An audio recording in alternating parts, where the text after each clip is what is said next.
Good morning. Senate Committee on Commerce, Science, and Transportation will come to order. It is fitting this Wednesday morning, as we convene a hearing on Greenland, that we have snow on the ground and ice surrounding us. Today we're here to talk about something that just a few years ago was treated as far-fetched, but has long been worth serious consideration: the potential of the United States acquiring Greenland. Back in 2019, President Trump raised this issue, the idea of purchasing Greenland, and at the time it was dismissed by some as outlandish. But given shifting global dynamics, the geopolitical importance of Greenland makes this conversation one we can no longer ignore. It's a topic of interest to members on both sides of the aisle. Indeed, the idea for this hearing was one the ranking member suggested earlier this year. Greenland has never been some remote island. It holds immense strategic and economic importance. Its location and proximity to critical transatlantic trade routes places it at the center of several global debates. The growing influence of China and Russia in the Arctic region, where Russia has long maintained military assets and China has invested heavily with a clear strategic eye, is a direct challenge to the United States and our allies. This deserves serious consideration and response. Greenland sits directly on the shortest flight path for intercontinental ballistic missiles traveling from Russia or the Middle East to the United States, making its positioning critical to our security. We have maintained a military presence in Greenland since World War II, particularly at Patuxent Space Base, which serves as the northernmost U.S. military installation and provides critical missile warning and space surveillance. The base, along with its deepwater port and airfield, is an integral part of our national security infrastructure. Also key to our operational presence and influence in the Arctic is a healthy number of polar icebreakers. The U.S. built its last heavy icebreaker nearly 5 decades ago. Meanwhile, China has 4, and Russia has over 40, whose warships increasingly appear near Alaska. The only operational United States heavy icebreaker, the Polar Star, is 20 years beyond its service life. This is simply unacceptable. President Trump has highlighted the urgent need for a new fleet, and as chairman, I'm committed to ending Russian and Chinese icebreaker dominance. Executing on this quickly, not waiting for years and years on piecemeal annual appropriations, is vital for our national security, the economic productivity of Alaska and the Arctic, and our national shipbuilding capacity at American shipyards like Keppel-Anfels and Bollinger. But it's not just about defense. Greenland sits atop vast reserves of rare earth elements, materials critical for everything from technology to national defense. These elements are vital in the production of smartphones, military equipment, medical technologies, and much, much more. If the U.S. were to gain access to Greenland's resources, it could significantly reduce our dependence on foreign suppliers, particularly China, which currently operates a virtual monopoly on the rare earth market. Now, some may argue that the U.S. purchasing territory is out of the question, but it isn't unusual for us to do so. Indeed, much of the history of our nation was formed by acquiring territory. In 1803, President Thomas Jefferson negotiated the Louisiana Purchase with Napoleon, spending $15 million to purchase 828,000 square miles of land that ultimately became part of 14 states, many of which are represented on this committee today. From the Louisiana Purchase, we got portions of Arkansas, Iowa, Missouri, Oklahoma, Nebraska, Minnesota, Louisiana, New Mexico, the great state of Texas, North Dakota, South Dakota, Wyoming, Montana, and Colorado. Without the Louisiana Purchase, the United States would be a very, very different place than it is today. And then in 1867, the United States purchased Alaska from Russia, spending $7.2 million for what became our 49th state, and what ultimately gave this committee Senator Dan Sullivan. And indeed, purchasing territory from Denmark is not unusual. The United States purchased the Virgin Islands from the Danish Crown in 1917 to secure a strategic military position in the Caribbean, especially to protect the newly opened Panama Canal and safe-time maritime routes from Germany at war with Western powers.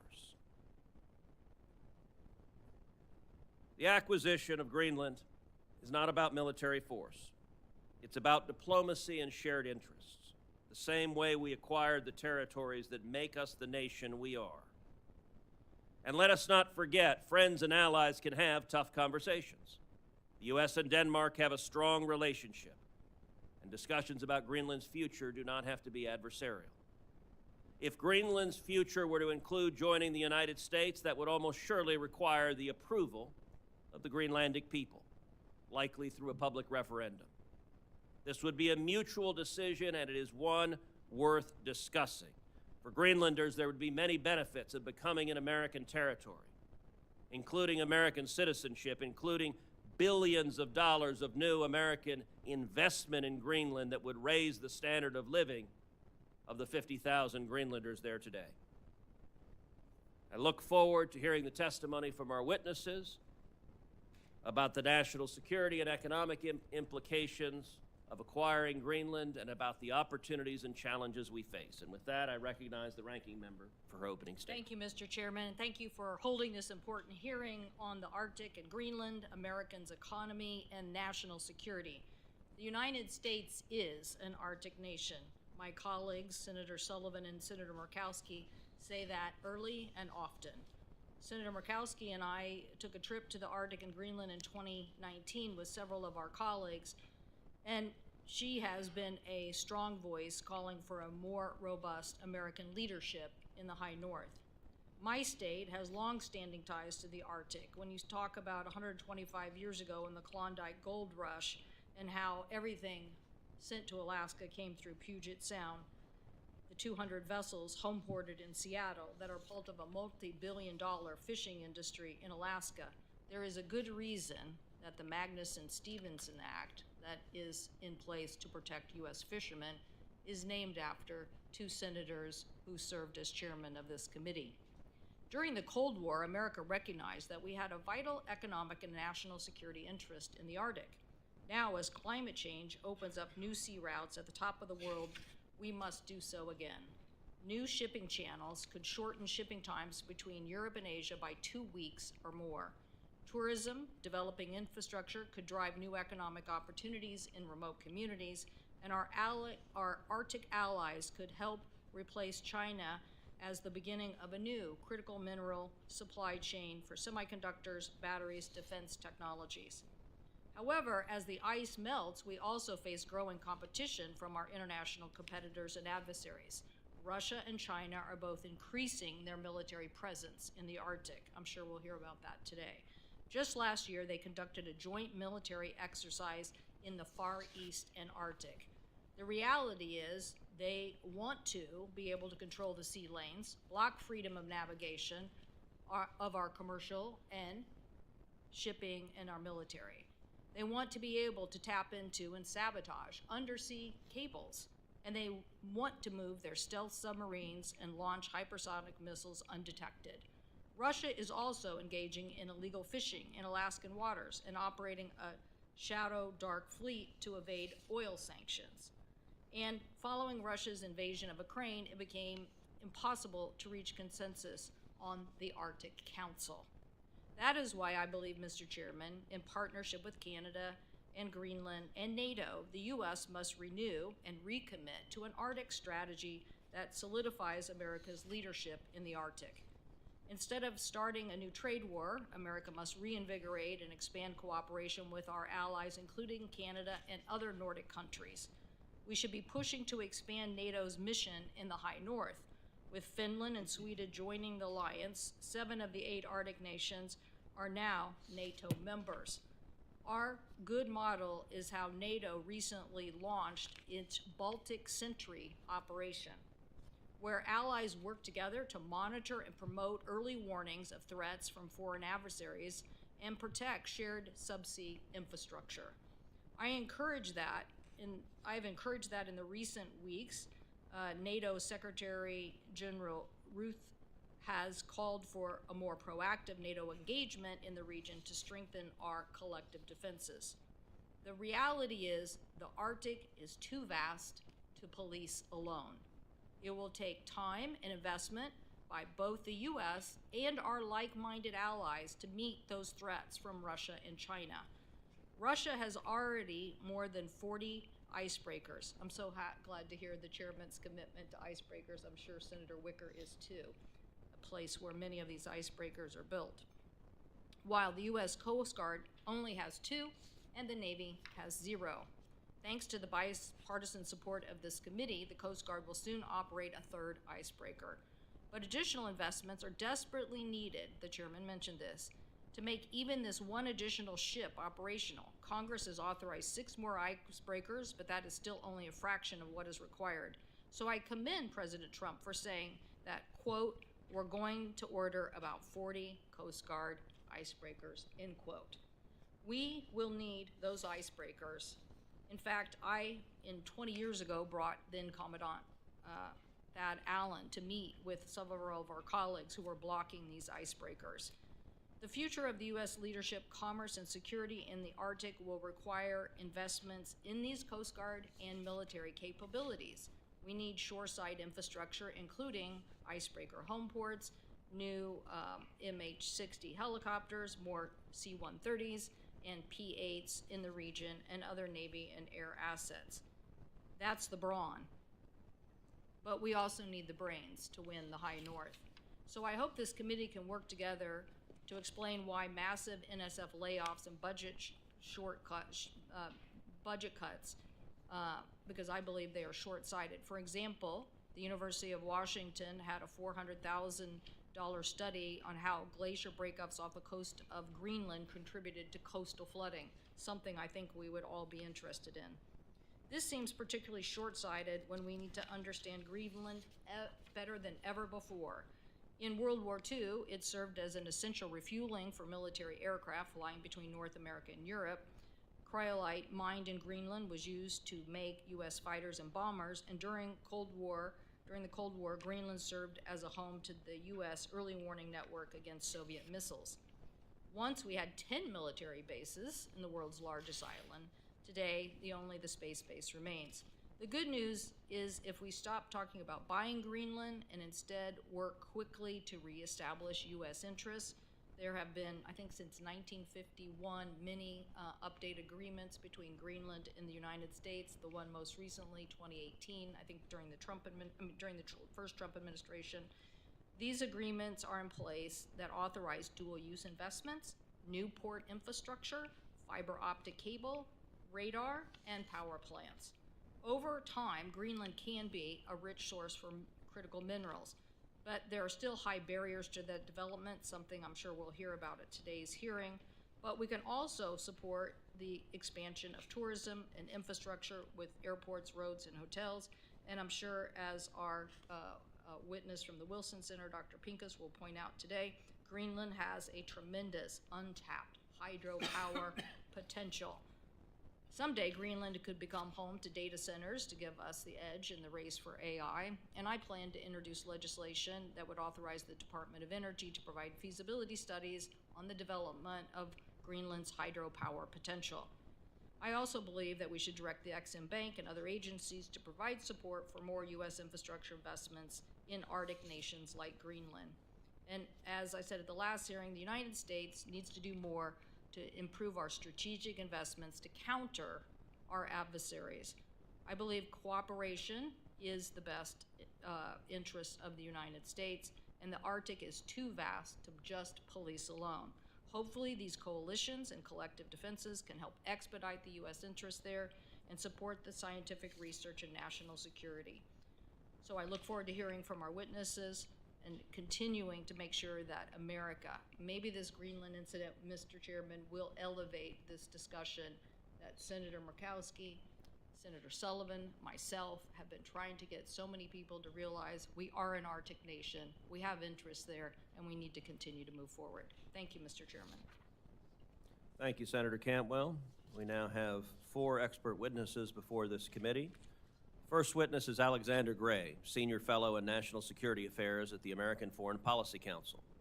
Mr. Gray served as the Chief of Staff to President Trump's National Security Council from 2019 to 2021 and helped form the administration's positions on elevating the U.S.-Greenland relationship. Our second witness is Mr. Anthony Marchese, Chairman of the Texas Minerals Resource Corporation, a public company focused on rare earth production, developing one of the biggest deposits of rare earth elements in the United States. He has over a decade of experience in the economics of mineral exploration. Our third witness is Dr. Jennifer Mercer, Section Head for the National Science Foundation's Arctic Sciences Section. She has more than 10 years' experience in Greenland and more in Antarctica. And our final witness will be Dr. Rebecca Pincus, who is the director of the Wilson Center Polar Institute. She has focused her research on Arctic security and geopolitics. Mr. Gray, we'll start with you. You're recognized for your testimony. Thank you very much, Mr. Chairman, Ranking Member Cantwell, members of the committee. I appreciate the opportunity to appear before you today on an incredibly important topic. My name is Alex Gray. I am currently a senior fellow at the American Foreign Policy Council. During President Trump's first term, I served as Deputy Assistant to the President and Chief of Staff of the White House National Security Council. Earlier, I had served at the NSC as Director for Oceania and Indo-Pacific Security, in which capacity I spent a fair amount of time working on China's relationship in the polar regions. My comments today will focus on the strategic and military importance of Greenland to the United States. Beginning in 2019 and continuing to today, President Trump has brought critical public attention to the question of Greenland's strategic significance in the Western Hemisphere and to America's national security. But it is critical to acknowledge, while that this topic has only recently gained widespread public attention, Greenland has long been a focal point for U.S. strategists looking to safeguard the periphery of our hemisphere.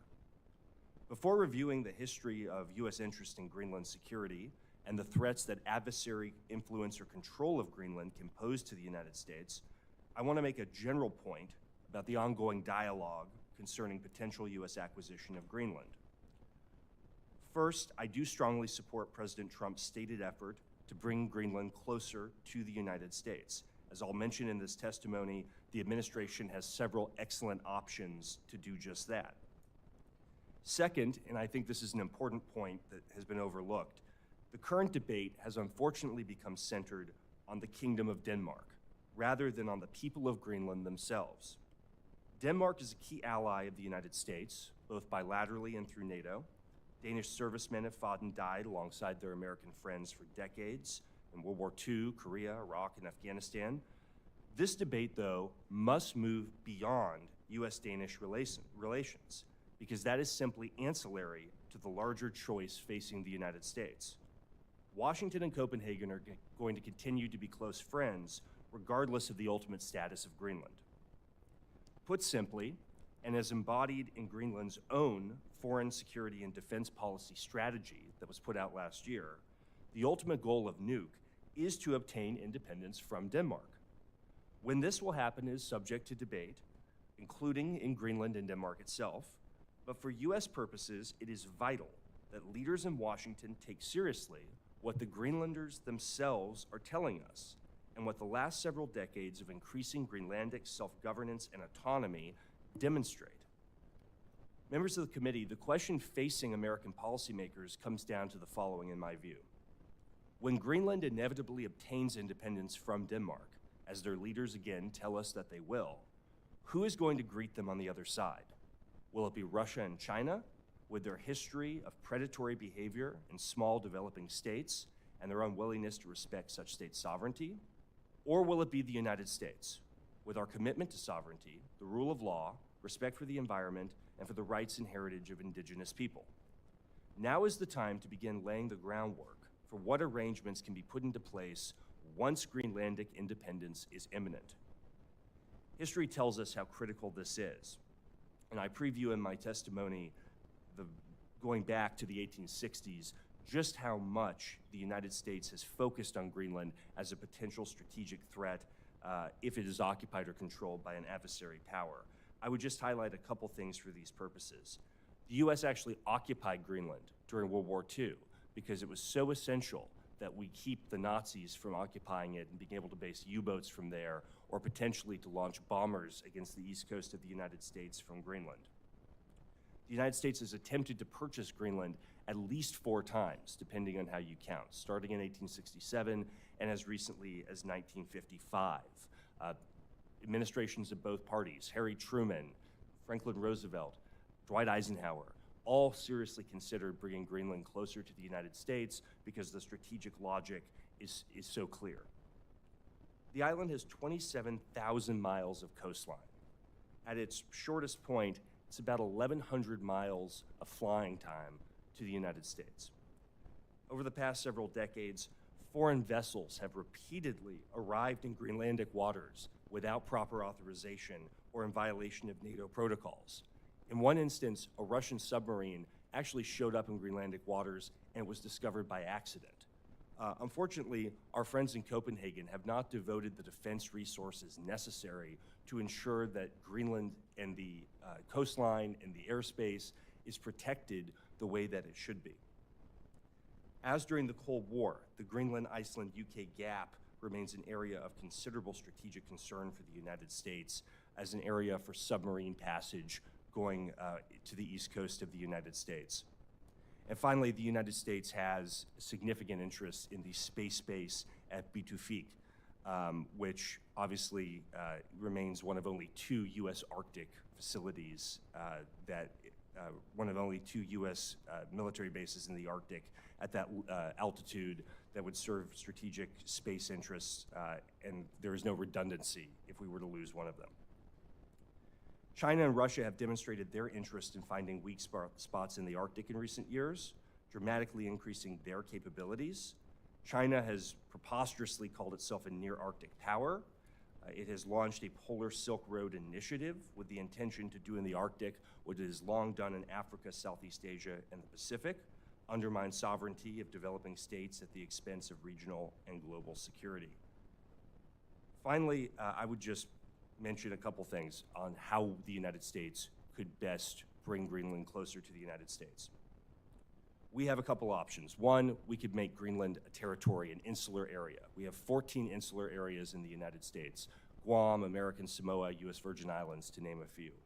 That's certainly an option. They all have various levels of self-government. They have various levels, depending on Congress's intent, they have various levels of day-to-day autonomy. Alternatively, the United States could offer a compact of free association to Greenland, similar to what we have with the Marshall Islands, Micronesia, and Palau.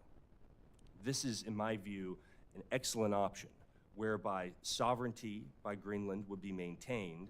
At the same time, the United States would have a defense obligation and defense access to Greenland that would ensure that our strategic interests in the island are upheld.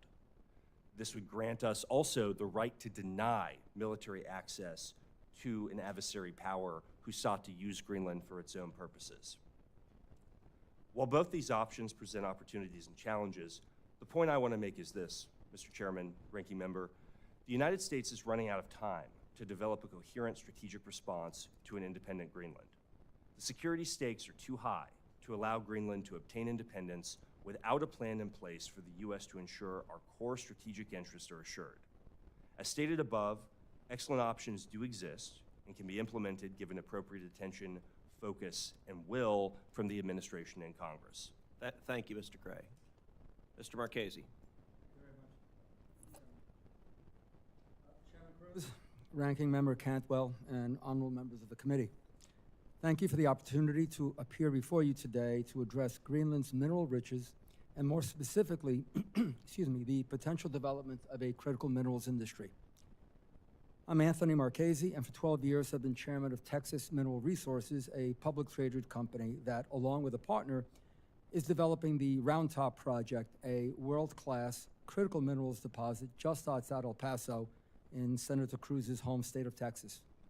Round Top's diverse array of critical minerals, when combined with my 30 years experience in the capital markets, I believe gives me a unique perspective on the discussion of Greenland's riches. As the world's largest island, roughly 1.5 times the size of Alaska, Greenland presents a mining conundrum.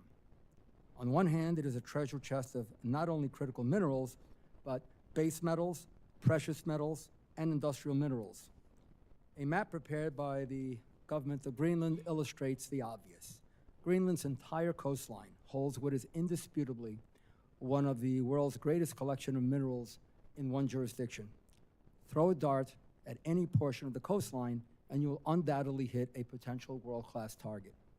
Conversely, the sheer topography of Greenland presents significant challenges. 1 mile thick ice in its interior, covering 85% of the country, winter temperatures averaging 16 degrees Fahrenheit, and thick sea ice, which potentially create clogged shipping lanes.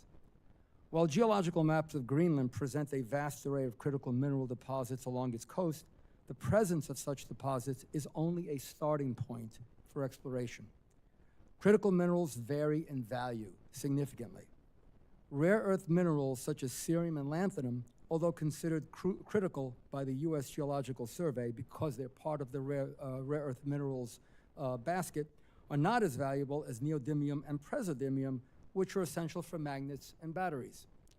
Mineral characterization is essential in order to, quote, separate the wheat from the chaff, unquote, to focus on economically profitable deposits. Such characterization requires significant amounts of exploratory drilling. Drilling provides answers to questions such as, what minerals do we have? What are the estimates of the quantities we have? And what are the grades of the minerals we have? Drilling is expensive, and such costs in Greenland are magnified. Once mineral characterization costs are addressed, capital and operating costs of mining are encapsulated in a feasibility study. After receiving the necessary approvals and permits, the feasibility study requires drilling data, metallurgical data, processing cost data, environmental data, and finally, the downfall of many projects, commodity prices, or accommodating commodity prices. Mining in Greenland dates back into the 1950s. In fact, Greenland was at one time the world's largest producer of cryolite, a mineral used in aluminum production. Outside of cryolite, serious mining in Greenland commenced in the 1990s. Unfortunately, there has not been significant critical mineral mining in Greenland. In 2021, the government effectively ended a promising rare earth project because uranium would be mined as a mineral byproduct. As a result, Greenland banned uranium mining due to local indigenous opposition.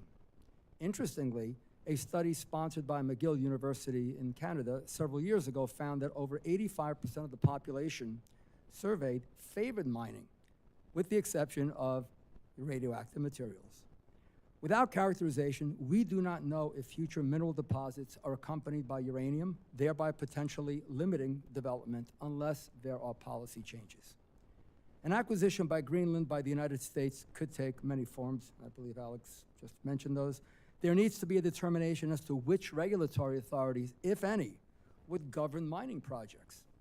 In the United States, the Bureau of Land Management and the U.S. Forestry Service govern mining regulations on federal lands, while states like Alaska also give serious consideration to the desires of the indigenous population. At the present time, Greenland's 56,000 inhabitants are predominantly Inuits, an indigenous population which has a strong voice in environmental policy along with the governments of Greenland and Denmark. Regulatory authorities are critical to an examination of the economic incentives for mining. Characterization of mineral deposits is time-consuming and expensive, tantamount to venture capital investing.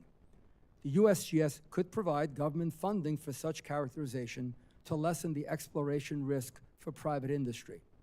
In this regard, it is imperative to remember that capital costs for Greenland projects are highly variable. Frigid winters create many restrictions, significant hurdles for timely project development. Lack of infrastructure such as roads, fuel, electricity, and housing exacerbate capital costs. Workforce needs would require the import of foreign labor, given that skilled mining labor is minimal in Greenland. Metallurgical expertise necessary to process mineral material would present further challenges, as such expertise is generally available primarily in Asia. Greenland's mining challenges would likely require the U.S. government to provide significant financial assistance in order to attract private capital, with funding needs required in both upstream and downstream development. Short-sightedly, current U.S. policy provides funding solely for downstream development, which has been a severe impediment to our own domestic production. In conclusion, mining in Greenland can likely attract capital by providing significant financial incentives while simultaneously aligning local politics and environmental regulations in an effort to create a supportive investment climate for private industry. Thank you for your attention and interest, and I am pleased to answer any questions you may have. Thank you, Mr. Marchese. Dr. Mercer. Good morning, Chairman Cruz, Ranking Member Cantwell, and members of the committee. My name is Dr. Jennifer Mercer, and I'm the head of Arctic Sciences in the Office of Polar Programs at the U.S. National Science Foundation. Thank you for the opportunity to participate in today's hearing to share the important research and collaboration that NSF is facilitating in Greenland. NSF has an important mission of supporting the U.S. research enterprise and fostering U.S. STEM talent. NSF's support of research facilities also establishes a U.S. presence in the Arctic and demonstrates our capabilities as a nation and builds goodwill with other nations. This research is important in the polar regions where, as you know, Russia and China are increasingly seeking to extend their reach. I oversee both scientific research conducted in Greenland and the research infrastructure that enables research funded by NSF, other federal agencies, and by international partners that advances U.S. national interests. I was born and raised in South Dakota and completed my undergraduate studies there. After earning my PhD in New Hampshire, I was a researcher at the University of Wyoming before joining the federal government, first in the Department of Defense and then at NSF. The first time I deployed to Greenland was 15 years ago, bringing with me a decade of experience as a researcher in Antarctica. And I'm excited to share with the committee why Greenland is so important to the U.S. science and engineering research enterprise. The polar regions have a long history with both U.S. scientific research and defense operations. Greenland was strategic during World War II and the Cold War for the U.S. and its allies. It was the site of Camp Century, where the U.S. Army established an operational base under the ice. Efforts like this taught us a lot about ice sheets and snow mechanics and how to operate in these extreme environments, knowledge and methods that we still use today in both the Arctic and Antarctica. NSF has an established relationship with the government of Greenland, which has authority over research there. All of the research activities that NSF supports in Greenland are conducted consistent with Greenland law and regulations. NSF collaborates across the U.S. government with the Department of State and several Department of Defense services. NSF funds the research capabilities as well as research projects on the U.S. Coast Guard's icebreaker Healy, which visited Greenland last summer. NSF facilitates research logistics in the Arctic on a cost-reimbursable basis for NASA, NOAA, and other agencies that are supporting activities there. U.S. scientific research spans from the marine environment to the coastal villages and towns to the top of the Greenland ice sheet. Today, about 80% of Greenland is covered in ice, and at its thickest points, it is nearly 2 miles deep. It is a massive feature that is important for understanding variability in the Earth's land ice and is an ideal location to study atmospheric circulation. Research in the coastal waters is important for understanding marine ecosystems, ocean circulation, and the submarine environments which support fishing and vessel navigation. NSF awards support upwards of 300 people at 15 to 20 research locations throughout Greenland each year. NSF's main operational locations are the village of Gangalussuaq and the United States' Pituffik Space Base on the west coast, and Summit Station and Raven Camp on the Greenland ice sheet. Raven Camp serves as a training site for the New York Air National Guard's 109th Airlift Wing that operates the ski-equipped LC-130 aircraft fleet, the only fleet of its kind capable of landing large loads of cargo and fuel on skiways. The U.S. is the only country with this capability. The LC-130 is the backbone of transportation within Antarctica and on the Greenland ice sheet. Summit Station is the only high-altitude, high-latitude, inland year-round research station in the Arctic. Summit sits at a physical elevation of over 10,000 feet. It was established in 1989 as an ice drilling camp. Year-round operations began in 1997, focusing on continuous atmospheric sampling and measurements. NSF is currently in the process of designing new station infrastructure for Summit, and this will serve as a hallmark of U.S. scientific research in the Arctic. NSF has approximately 75 active awards to U.S. institutions for research in, around, and about Greenland. The Arctic contains distinct physical features that allow for unique research opportunities with practical impact. And these are just some highlights of the important scientific study happening in Greenland, where the U.S. is a leader and a collaborator in research. Thank you for the opportunity to testify today, and I look forward to your questions. Thank you, Dr. Mercer. Dr. Pincus.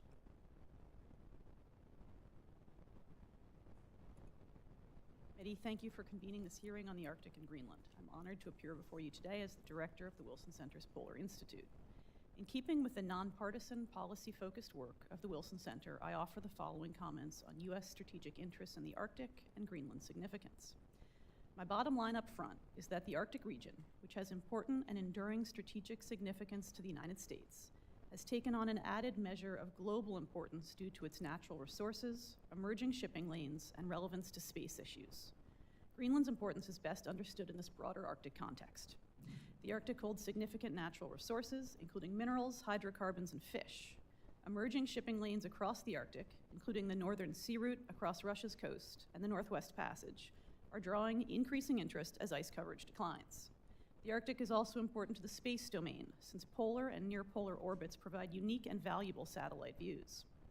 Russia has core national security and economic interests in the Arctic. It is a region of top importance to Russia. China also has interests in the Arctic, including natural resources and emerging shipping lanes. China has no territory in the Arctic, and the region is outside core PRC interests. However, the complex and emerging China-Russia relationship plays out in part in the Arctic, and this makes China an important and influential regional actor. The U.S. established itself as the dominant polar power through significant effort and investment at the peak of the Cold War. Today, the effort that went into building U.S. leadership in the poles is at risk. The investments made in the 1970s are rusting away, and the U.S. faces a new and more complex global competition. Without a fresh wave of investment and attention, the U.S. will face severe limitations on its presence in the poles and could soon lose its dominant position. These weaknesses are apparent, and it is not surprising that U.S. competitors are leveraging the symbolic value of polar capabilities and operations to apply pressure on us. For example, China has leveraged its world-leading shipbuilding capacity to build a small fleet of research icebreakers, in contrast to the degraded condition of the U.S. polar icebreaker fleet. The Polar Star and the Healy were great ships in their day, but the Star is now 52, and the Healy is 28. The U.S.'s 10 ski-equipped LC-130s, which Dr. Mercer has already discussed, were built in the early 1970s, and they are all now 50 years old. These unique capabilities are approaching the end of their operational lives. Losing them would directly risk U.S. presence in the polar regions. When it comes to Greenland specifically, I would underscore that Greenland has enduring national security significance to the United States by virtue of its geographical position, and that Greenland's mineral resources have the potential to affect U.S. economic security. I would note that Greenland has other economic strengths that also merit consideration, and I'll offer a couple comments on each of those points. Greenland's long-standing importance to U.S. homeland defense and securing northern approaches is heightened by today's increasing activity by U.S. competitors and the prospect of increasing accessibility throughout the Arctic. The Batufix Space Base is a critical forward location to U.S. missile defense. Greenland provides the westernmost location for monitoring Russia's naval activities in the Arctic and North Atlantic. Other NATO allies are critical to this effort, and the U.S. enjoys strong defense relationships in and adjacent to the region. Denmark recently announced a $2 billion package of defense investments for Greenland, with a second tranche of investment to be announced this summer. Greenland has a rich endowment of minerals. As Mr. Marchese has discussed, most are as yet undeveloped due to several significant complicating factors. The foremost challenge is the harsh climate and lack of infrastructure, which significantly raise development costs. Greenland's enormous energy potential is often overlooked. The island has virtually unlimited hydropower around the ice sheet. Its hydro potential is very high quality and offers the potential to co-locate energy-intensive industrial facilities in the Icelandic model. The cold climate in Greenland would make data centers an obvious choice, although this would require a fast fiber connection to the United States, possibly via the planned Far North Fiber project between Japan and Ireland, or through Quintilian's planned expansion. A fiber connection to Greenland would enhance regional security through a dual-use benefit to communications capabilities, and it would tie Greenland closer to the United States. Tourism is another significant area for growth. Starting this summer, United Airlines will offer direct flights just over 4 hours long from Newark to Nuuk. With tourism arrivals expected to double in the face of significant limitations on hotel availability and other support infrastructure, there is both a tremendous economic opportunity as well as need for strategic investment and development planning. Many of the challenges and opportunities we see in Greenland are echoed across the North American Arctic, including in Alaska and the Canadian Arctic. I welcome the committee's attention to this problem set and its strategic implications. The Polar Institute stands ready to support Congress's efforts through our research and analysis. Thank you so much. Thank you to each of the witnesses for your very informative testimony. Senator Sheehy is going to be presiding over the Senate in a few minutes, so he has asked if he can go first, so I'm going to yield my time initially to him and recognize Senator Sheehy. Thank you, Chairman. Thanks all of you for your testimony, very enlightening. For Dr. Pincus, a question directed your way. It seems like you have a pretty informed policy view on this. You know, the only constant is change. And right now we're seeing aggressive territorial expansion efforts from Russia, obviously through force. And China is literally building islands to expand its sphere of influence, not just in the South China Sea, but as you correctly pointed out, using every tool at its disposal to grow its influence elsewhere.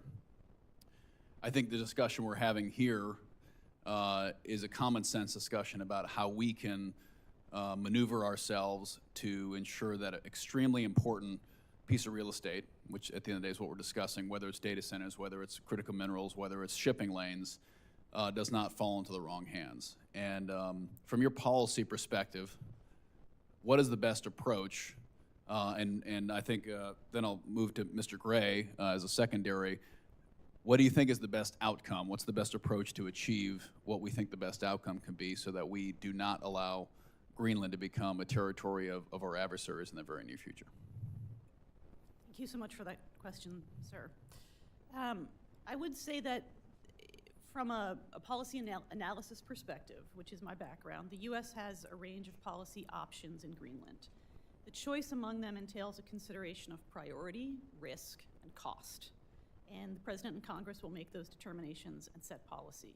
I do think that a thorough review of various scenarios and contingencies would be worthwhile exercise to carefully review the range of possible scenarios for Greenland's futures and evaluate a set of options for the United States, again, along those parameters of priority, risk, and cost. We have heard that Greenland is in a global context in which we have options that span across the Pacific in terms of different approaches to our relationship with Greenland. So we have both a geographical span to consider here, as well as, I would say, an evolution over time. Greenland has been very important to the United States missile defense for decades, and so we have an enduring significance there as well. So I think thinking about sort of geographical span, risk over time, and then those questions of priority, risk, and cost would merit a very thorough review. I welcome this discussion here today, but I think a more in-depth analysis of the various options would give you better grounds for making those determinations. Thank you. Senator, I agree with you completely that the threat is very real. And the threat of both Russian and Chinese penetration in Greenland, and not just in Greenland, but in the high north more generally, is something we have to be very attuned to. We've seen it not just in Greenland, but in the Faroe Islands. We've seen it in Svalbard. We've seen it all over that high north region. To me, the number one objective of the United States in Greenland has to be the same that it's been since the 1860s, which is to prevent, deny access and control to an adversary power who would use that space to threaten our homeland and our hemisphere. To me, the best way to do that, ideally, would be as an insular area of the United States, one of the the 15th insular area that we have. Alternatively, if that was not feasible for whatever political or other reason, I think the alternative of a compact of free association, whereby critically we would have military access, but I think even more significantly, similar to our Pacific friends in Palau, RMI, and Micronesia, we would have the right of denial, to deny formally and through a legal mechanism the right of a foreign adversary to use that space. I think that would be the ideal American solution. What do you think that's not going to come for free. So what's that going to cost? Well, I can tell you, sir, in the instance of Palau, Micronesia, Marshall Islands, it does cost development assistance. It costs, in Palau, we have a trust fund that we funded for decades. It is on the order of hundreds of billions of dollars. But I think, one, it solves a security dilemma that we have had for decades or centuries. And two, Mr. Marchese is much more eloquent on the natural resources side of this, but there are tremendous economic opportunities that I think can offset some of these costs if we do this strategically and thoughtfully.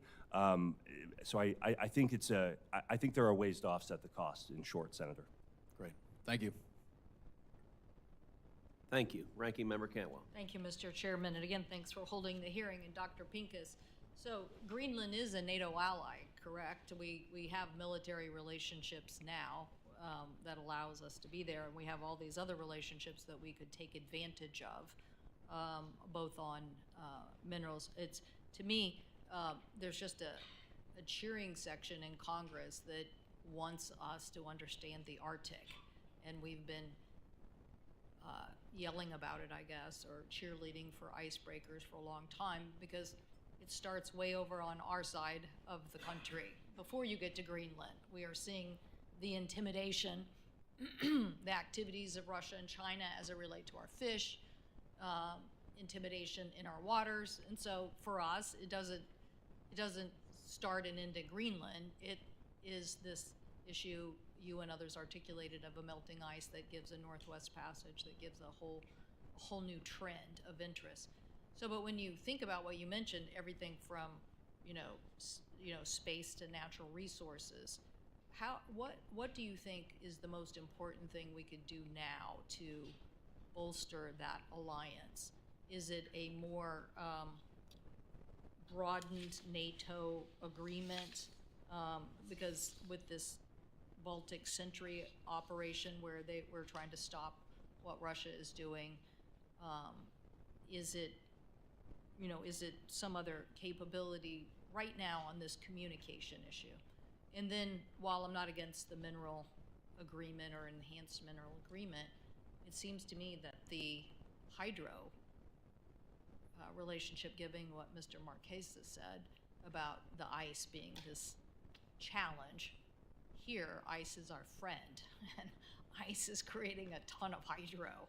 And if you do the sea cable, it seems to me like this is that getting a stronger NATO relationship, getting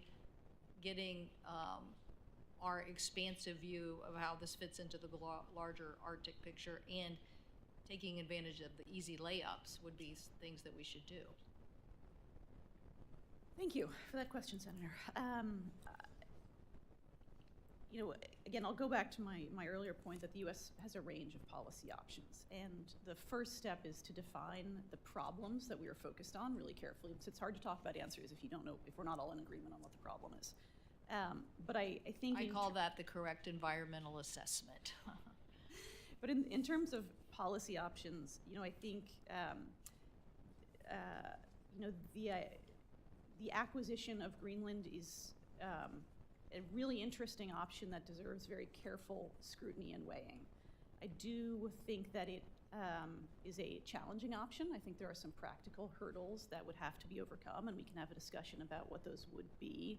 I do think cost is an issue, but I think there are a range of options that, again, can be weighed against the problem, the risk we face, and our relative prioritization of it.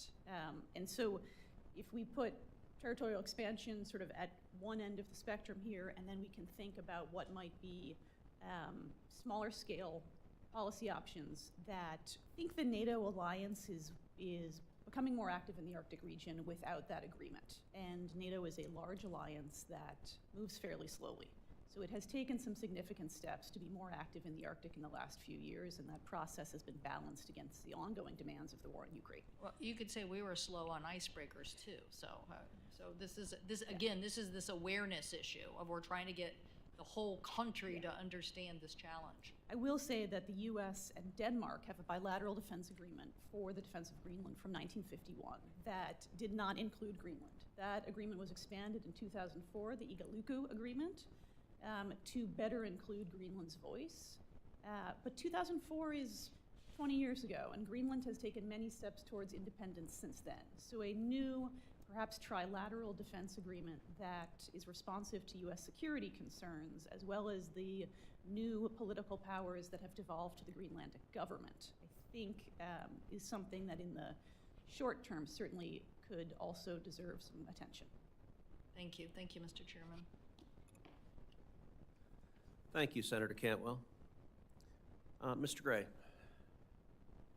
if the United States were to go forward with attempting to acquire Greenland, it would likely require the active agreement of Denmark and also the vote of the people of Greenland that this was a mutually beneficial step.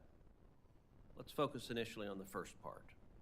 From the perspective of Denmark, what are the benefits to Denmark of considering this negotiation? Well, Senator, I would say Denmark has failed, unfortunately, to provide the type of security that the alliance, that NATO, that we all need in the Greenland region, in the Arctic, for a long time. So having a U.S. commitment to take on some of that security burden would be beneficial to Denmark based on their behavior to date. I know they've recently increased some defense spending relative to Greenland. That's great, but we have a pattern of decades of neglect. So I would think that would be to their benefit. Look, I think the larger question here, Senator, is Denmark is not going to have as a constituent part Greenland over the long term. And so to the Greenlanders have made that clear. So the question is, what is the security architecture that's going to be in place at that ultimate point of independence? And it's not in Denmark's interest, just as it's not in our interest, to have a vacuum that is filled by China and Russia, and that's why having some sort of discussion about what comes next is so critical. So if I'm understanding your testimony correctly, there are three principal benefits to Denmark of considering selling Greenland's territory to the United States. The first is that their existing defense obligations put significant costs on Denmark, costs that are a real burden to the government of Denmark and the people of Denmark. The second is if the United States were to shoulder the cost of providing that defense of Denmark would also significantly increase the defense of Greenland, rather, would also significantly increase the defense and security of Denmark, and limiting the role of Russia and China in the Arctic also inures to the defense benefits of Denmark. But number three, and this is an important point you made, we are seeing a growing independence movement in Greenland. If Denmark were to negotiate today with the Trump administration to sell the territory of Greenland to the United States, it would presumably be able to negotiate some substantial sum of money. That's how we purchased Louisiana Purchase, that's how we purchased the Virgin Islands, that's how we purchased Alaska. If Denmark does nothing and Greenland declares independence, then rather than getting some substantial sum of money, Denmark gets nothing. Is that a fair summary? I think over the ultimate time frame we're talking about, Senator, that's true, because I believe we should take the Greenlanders at their word that they will be an independent country at some point. And ultimately, sir, it is not in Denmark's interest to leave a security vacuum in the high north. In addition to your point about the costs, they will suffer as much as anyone from having what I think is the 100% predictable outcome of China and Russia stepping into that vacuum if we don't have some sort of clear security architecture in place. So I think that's very powerful. Let's turn to the benefit to the Greenlanders. And Mr. Marchese, I think if this were to proceed, it would in all likelihood require a referendum of the people of Greenland making a choice. Do you want to become an American? Do you want to join the United States as a territory or in some other legal structure? And there's been some chatter online about an early public poll that was done that suggested that currently Greenlanders did not want to do that. That does not strike me as terribly probative, given that this is the very beginning of a discussion, and any referendum would be made with the Greenlanders assessing, what do we get for it? What's our benefit? How are our lives better off? So in your judgment, how would the lives of Greenlanders be better off were they to become part of America? Senator, I mentioned in my testimony that McGill University had done a survey of the population, and they were for mining. So I believe part of it is the recognition that were the United States to come in, more than likely, they would provide some form of financial assistance to allow private companies to come in and mine.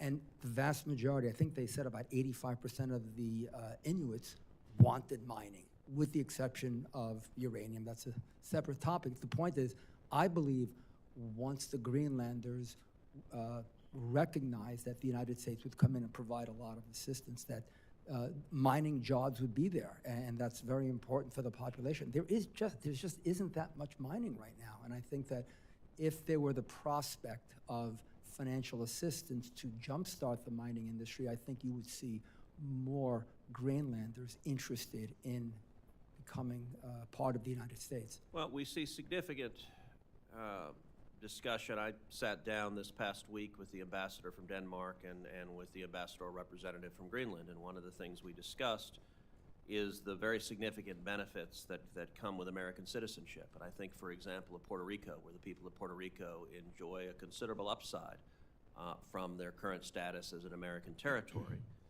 And were Greenland to agree to this acquisition, the Greenlanders would get the invaluable asset of American citizenship, but also would benefit from billions of dollars of additional investment in Greenland to develop those rare earth minerals, the vast resources they have that are not currently being developed. Tell us, how would the investment increase, and how would that benefit Greenland and America if Greenland's status were to change such that it were part of the United States? Senator, the first step, as I mentioned in my testimony, would be to actually provide, I believe the USGS would be the best forum or the best agency to do this, but with the USGS's assistance, undertake a massive mineral characterization in the country. Well, first of all, that in and of itself, it's not a short-term process. That's probably a few years to do that. That in and of itself would provide jobs for people. Remember, there are only 56,000 people there, so you don't need that many to be happy to have the entire country be happy. So the USGS comes in, provides some assistance to map, in essence, map the area to figure out which deposits are real, which deposits are not real. Once you do that, then you start getting into convincing companies to put money in, and that provides even more jobs. So I think even before you start putting a shovel in the ground to create a mine, you have, in my opinion, the potential for thousands of new jobs in a mining industry. I mean, at the end of the day, Greenland, in my opinion, can become with obviously responsible environmental oversight, can become a major international producer of all types of minerals, not to mention, as Senator Cantwell said, a potentially large hydro industry. And that in of itself requires, forget about rare earth minerals, but as an example, the hydro industry would require a tremendous amount of jobs. But remember, the expertise has to be developed also. So there are potentially massive economic benefits. I believe massive potential. Senator Kim. Thank you, Mr. Chair. Mr. Gray, I would like to start with you. You talked about two different ways in which this might proceed, about Greenland becoming an insular area or a COFA agreement. I just wanted to ask, does that mean it's safe to assume that you don't think the U.S. should consider use of force or economic coercion to take control over Greenland? Sir, I don't think the United States should use any sort of coercive behavior toward a NATO ally, meaning Denmark. Yeah, and because this has implications even beyond just Greenland, beyond just our conversations with Denmark. Do you think that the U.S. talking about potential use of force or not taking use of force off the table in places like Greenland and Panama, that weakens our arguments when we're criticizing or going against Russia and China for their infringements upon sovereignty in Ukraine and or maritime boundaries in the Indo-Pacific?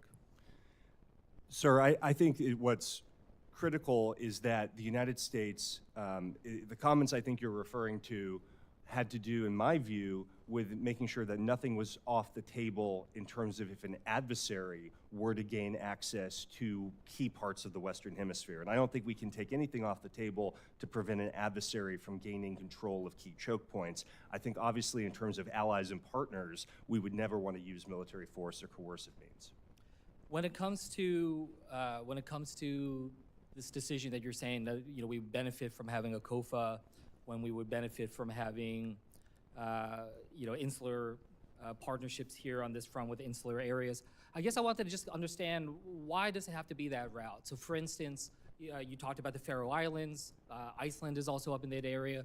Would you recommend to us that we consider making offers to those places for those same offers of insular areas or a COFA?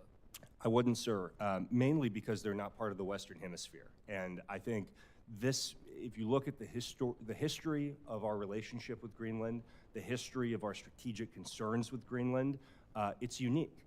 And it really is, if you go back and look at the history of the United States in the World War I period, when we were negotiating with Denmark to retain, to purchase the Virgin Islands, one of the things that we did at that same period was we actually waived the Monroe Doctrine, one of the few times we've ever done this, and told the Danes that we had no objection to them gaining additional political control over Greenland, which wasn't fully established at the time, as part of our larger negotiations over purchase of the Virgin Islands. So this is clearly within the framework of the Monroe Doctrine, of hemispheric defense, of kind of traditional U.S. strategic conceptions of the outer perimeter of our hemisphere. I think this is very different from some of the examples you mentioned. Well, I think Faroe Islands, Iceland, closer to the United States than Micronesia, Palau, other places where you said that we have COFA agreements to. I don't understand the difference. Well, those, sir, I think are uniquely important because of their strategic location relative to the Indo-Pacific and relative to some of the scenarios that might be important for us in a military contingency. And you know that, I'm sure, the history of how we acquired those and why they continue to be so critical. I guess what I'm just trying to get across here, and I also had conversations with Greenlanders over the course of the last week, is everything that we're saying here in this room, we're all in agreement that there's strategic value in Greenland, and we should be pushing forward on the icebreakers and so many other things that we should be doing. But I feel like we are getting in our own way by having this conversation about acquisition at a time when that's not even needed. I mean, I'll be honest with you, the Greenlanders I talked to were insulted that we were talking in this way about their own land, as if they're not even there, as if we can just purchase this and buy this, as if they are just an object. And that's what they said to me, that it feels like we're saying they are an object that we can just take because we are the richest, most powerful country in the world. So I just want to push back here because there's so much that we can be doing without having to own Greenland.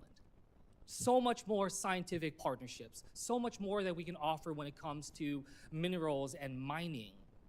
We should just be pushing forward in that regardless of what happens with a potential referendum going forward. So that if they do get to that place, we are already positioned ourselves as a strong partner. No doubt more we can do right now. But I just think that this is getting in our own way. And when you look at the polling, 85% of Greenlanders say they're opposed to becoming part of the U.S. 46% view President Trump's interests as a threat. If we are trying to solidify our relationship with them, especially in some post-independence position, we are burning those bridges. We are sowing sense of distrust right now that I think would make it even harder for us to be able to achieve that later. And with that, I'll yield back. Thank you, Senator Marino. Dr. Pincus, there's been much discussion of late on Greenland, but I think what's underappreciated is something that you were trying to focus on, and that's the importance of Greenland to a whole host of U.S. strategic interests that are there. And obviously, yes, we need to develop a good working relationship, a good partnership with Greenland. You mentioned the Space Force base that's in Greenland. It's a critical forward operating location. It is the department's northernmost installation. It hosts radar systems that are essential to our missile defense. The comment was made that there could be flight paths of ICBMs over Greenland. Well, that may or may not happen. But what is key there is that no matter where in the Arctic ICBMs are flying, what we have to have is radars to be on Greenland so that not only can they track, but they can also detect any incoming threats. I'd also like to consider the Greenland-Iceland-UK gap. And Mr. Gray, maybe you'd want to add some into this discussion as well.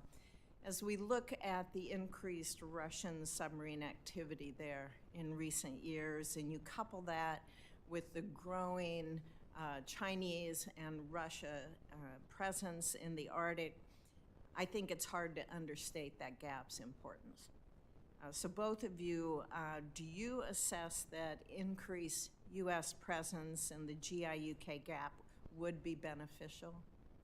Start with Dr. Pincus and then Mr. Gray, if you'd like to add. Thank you very much, Senator, for that terrific question. I think it's very helpful to talk in terms of specifics. And in Greenland, monitoring Russian naval activity. I think we are looking at a set of challenges in the GI-UK gap related to Russian activity, undersea activity, that is a real problem set for us. The gap between Greenland, Iceland, the UK, also I would add Norway, provides us some really important points from which to support monitoring and activity.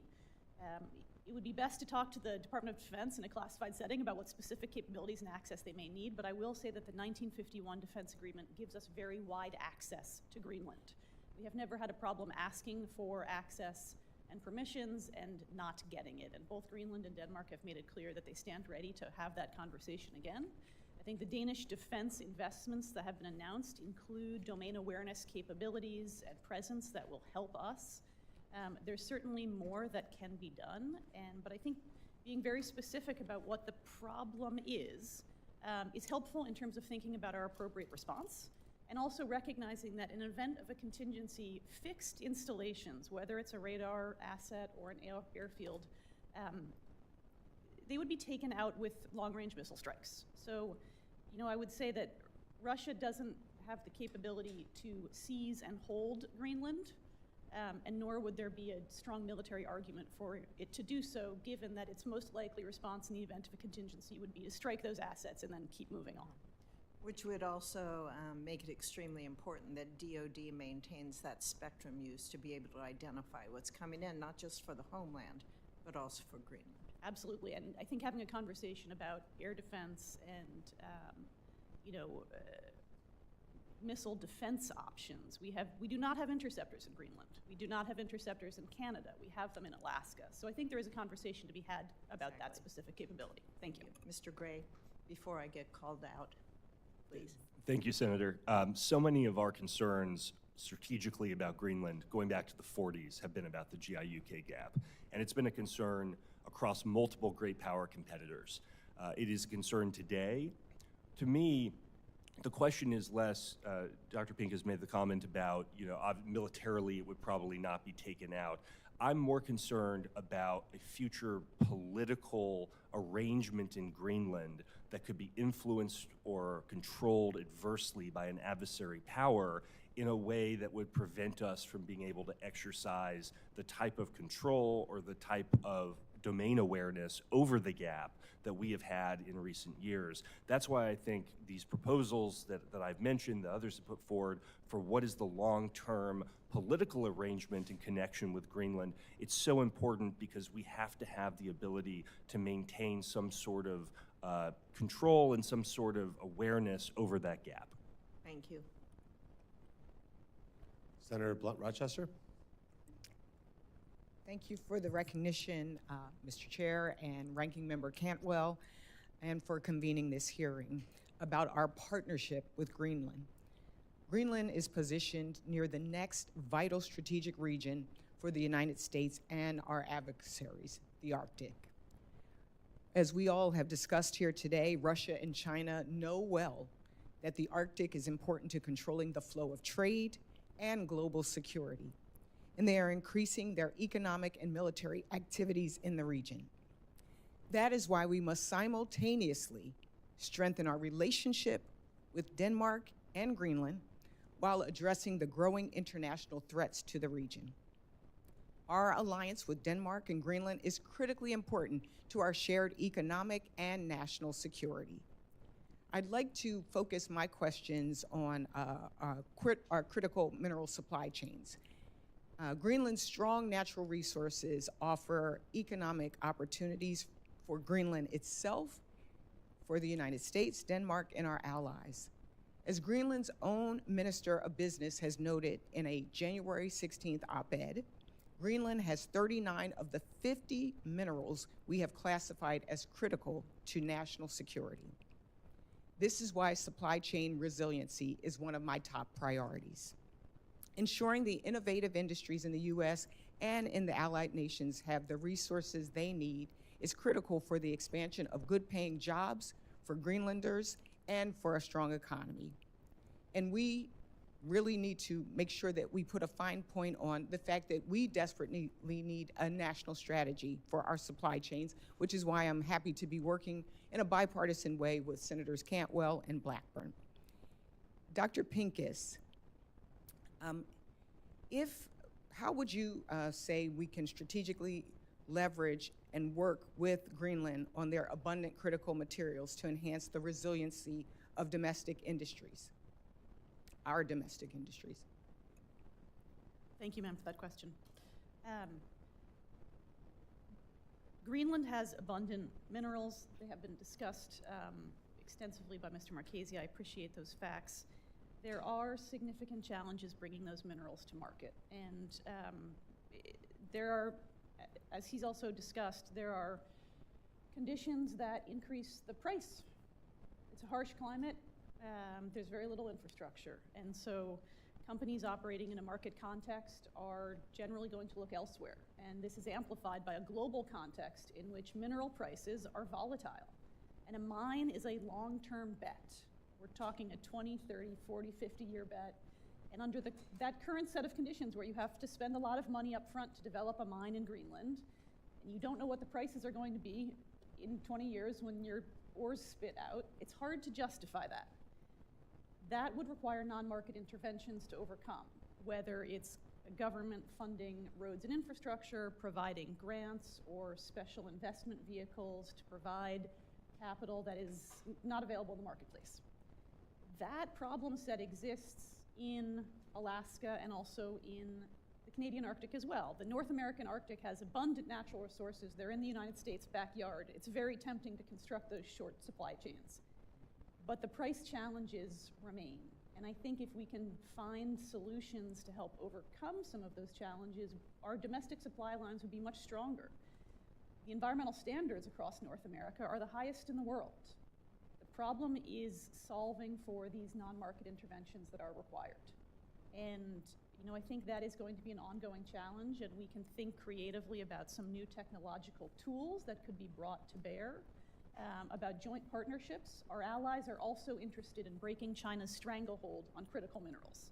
So the extent to which we can find common solutions, I think that's terrific. Are there any new initiatives that we should know about or consider? I think we have agreements on minerals with a lot of our close allies, and that is something that can continue to be advanced. The U.S. government has taken important steps to, identify novel tools and make funding available, and I think if it was easy, we would have done it a long time ago. It's also important to remember that processing remains China's key stranglehold. There are critical minerals around the world, but China controls almost all of the processing chain, and we can't just secure access to minerals, we need to break their grip on processing. Just to follow up on Senator Kim's points, I'm curious, in your opinion, in what ways can we build on our strong historic partnership with Greenland while respecting sovereignty and our commitment to our NATO allies? I would echo what Mr. Gray has said about making this, putting Greenlanders at the center of this conversation and listening to them carefully. They very clearly want independence. They're interested in developing their minerals, but also are very concerned about environmental standards. The Greenlandic government took on the authority over natural resource decision-making in the 2009 Self-Government Act. So Greenlanders fought for the right to control their natural resources, and I think it is unlikely that they would be willing to cede that control. So as we move forward with this conversation about potential acquisition, I think, as Mr. Marchese mentioned, the importance of the regulatory authorities will continue to be at the center there. Thank you so much. I yield back. Well, thank you. Now I recognize myself. So question for all of you, just a quick hits here. So start with you, Mr. Gray. Some of my colleagues on the other side of the aisle have called President Trump's desire to purchase Greenland a clickbait distraction. Yes or no, do you characterize this conversation as a clickbait distraction? No, and it wasn't when Harry Truman or Andrew Johnson or Dwight Eisenhower did it either. Okay, Mr. Marchese? No, sir. We have a lot of mineral potential there, and it's certainly one of the options we have moving forward. Dr. Mercer? Thank you for that question, but I apologize, that's outside the purview of my agency. Okay. Dr. Pincus? Not at all, and I would note that President Trump's expressed interest in Greenland during his first administration yielded very significant steps forward in the U.S.-Greenland relationship. I would point to the reopening of our consulate in Nuuk as a landmark accomplishment that has done tremendous good for the U.S.-Greenland relationship. That was a direct result of his intervention as his first term. Thank you. Perfect. So not a clickbait distraction. In fact, actually a very worthy conversation. So let me ask you again the same from the perspective of the 56,000 people who live in Greenland. Let me just point out that's basically the size of Westlake, Ohio, where I live, is the entire population of a country that is, sorry to say it to my colleague from Alaska, 50% bigger than Alaska. He likes to always point out how big Alaska is versus the rest of us. So, Mr. Gray, if you were a Greenlander, would you rather have be part of America, a $27 trillion economy, or part of Denmark, that's a $407 billion economy, given the strategic imperative, the cost of investment, the ability to yield money from the international markets, the ability to defend yourself against Russia and China, where this is going to become a strategic imperative? Who would you rather be on the side of there? Well, Senator, I think the answer is obvious that it's the United States, but the question for me is not between Denmark and the United States. It's between the United States and China and Russia. And I think that answer is even more obvious. And your colleagues had mentioned something about sovereignty. To me, this is about preserving the sovereignty of the Greenlanders from countries, from adversary nations who have a long history of undermining just that type of sovereignty when our tradition has been to uphold and protect it. And Mr. Marchese, if you think about, let's say Greenland became a sovereign, independent country, 56,000 people. How would it possibly be able to afford the kind of infrastructure improvements, mining operations, and the ability to provide for its own people as an island, literally and figuratively, financially? Senator, by itself, first of all, it's obvious now that there isn't any, again, according to my purview, mining there. So clearly something needs to be done. I believe that part of the problem is the way this is being, I hate to use the word sold to the public. I don't think we're emphasizing enough of the benefits that the Greenlanders would get, specifically jobs. I mean, I believe when people say 85% are against it, I think part of the perception is it's a land grab and we're just going to impose our will upon them, versus trying to soften the image by saying, guys, and women, we're going to be giving you high quality jobs. Mining jobs pay significantly more than average wages across the board. So I would be trying to emphasize the economic benefits to the population, because I don't believe that message has gotten through. But it is clear that without some form of U.S. intervention, that the Greenlanders by themselves just can't make. It's a $3.5 billion GDP. That's smaller than some of the mines in the world. So they need help. Yeah, I mean, I'll close with this. It strikes me that to my colleagues on the Democrat side, and look, I've had an entire almost 6-week term in the United States Senate, so as the new guy on the block, it strikes me that the knee-jerk reaction of anything that President Trump says has to be met with a complete irrational response that it's bad before ever even processing it is what prevents us from getting great things done. I mean, I think at the end of the day, what we should do is recognize that we have a commander-in-chief that knows the difference between Greenland and Greenville, and that is actually capable of putting a deal together that is his actual forte. And if we can put a deal together where the United States of America can acquire Greenland and the people of Greenland are happy, it should be an absolutely bipartisan attitude, and I hope that my colleagues will get there. And I will yield my time and then recognize our senator from Michigan who did not win the National Football Championship this year. Thank you, Senator Moreno. That is true, but the University of Michigan is always very excited to beat Ohio State. That is really the only game that matters every year for Michigan. Before getting to my questions, I want to first share that I recently had the pleasure of speaking with the ambassador of Denmark and the head of representation from Greenland to discuss our long history of military and economic cooperation.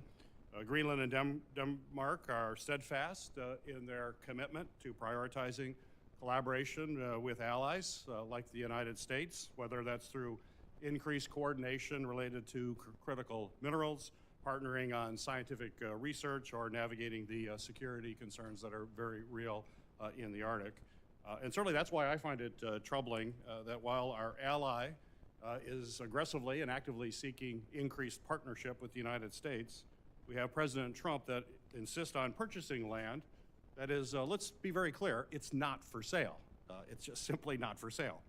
The president suggested that the United States needs to own Greenland to defend our national security is wrong.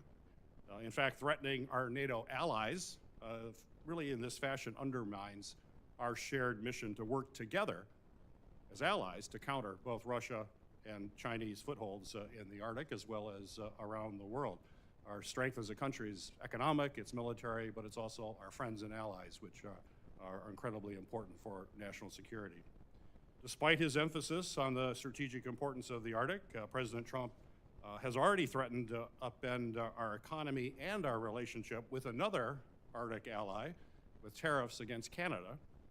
And in recent events with the proposed tariffs, Canada did give commitments that they had already agreed to. Let's be clear, the Canadians already agreed to do the things that Donald Trump threatened, got what Canada has already done in terms of investing in enhanced border security, something I feel passionate about. So I'm concerned we're seeing the same thing here. Reckless foreign policy and economic policy ideas that really have no benefits for Americans and distract us from what we really need to be focused on. So I'm disappointed that today we have to address another ill-advised Trump administration move against an ally instead of focusing on improving our strategic coordination against those who do not share our values or our goals. So with that, I have a few questions. First off, Dr. Pincus, Michigan certainly knows the importance of maintaining our Coast Guard's ice-breaking fleet. Great Lakes icebreakers are designed to extend the operating season in Great Lakes ports, and they keep our shipping lanes open throughout a longer season than would otherwise happen. As we've discussed today, the rapidly changing Arctic landscape marked by melting ice and increased accessibility means that icebreakers are going to play an even more pivotal role to maintain shipping in the Arctic. So my question for you is, given the growing competition from our adversaries, not our allies, our adversaries in the Arctic, what challenges do you believe we need to overcome to increase our icebreaker fleet? Thank you, Senator, for that question. We have significant challenges with U.S. icebreaking. Our fleet is at perhaps its lowest historical point, and that is a weakness that is being exploited by our adversaries. We see Chinese icebreakers in the Arctic every year now, and I don't think that's a surprise. I will say that the challenges we face with regards to icebreaking are not unique to icebreakers. They are symptomatic of the broader problems plaguing U.S. shipbuilding as a whole.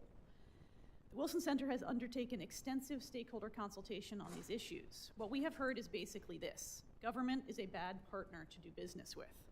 The industry in the U.S. and beyond faces a list of challenges: availability and stability of funding for shipbuilding, competition for skilled labor. It is hard to build an icebreaker. It takes unique welding expertise, for example, and inefficient trade barriers. Government clients are risk avoidant and let perfection be the enemy of progress.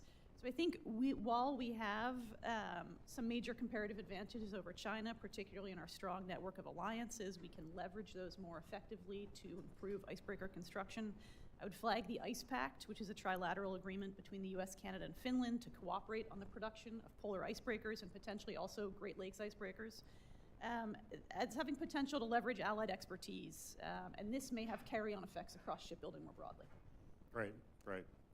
Dr. Mercer, I know that both Arctic and Antarctic research requires collaboration across a number of government agencies, and that this research is absolutely key to our understanding as to how to operate in those regions. So my question to you is, in addition to the economic and security importance of the Coast Guard's role in overseeing our icebreaker fleet, which we just talked about, could you discuss the role that the Coast Guard plays in supporting NSF work and how important that is to support?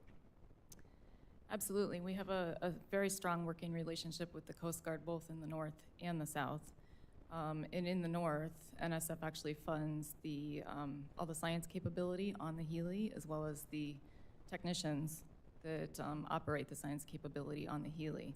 We also fund a lot of research that happens aboard the Healy. So for example, when it was transiting from Alaska over to Greenland, north of Russia, we had active research on that cruise last year. Great. Thank you. Thank you, Mr. Chairman. Thank you. Senator Blackburn.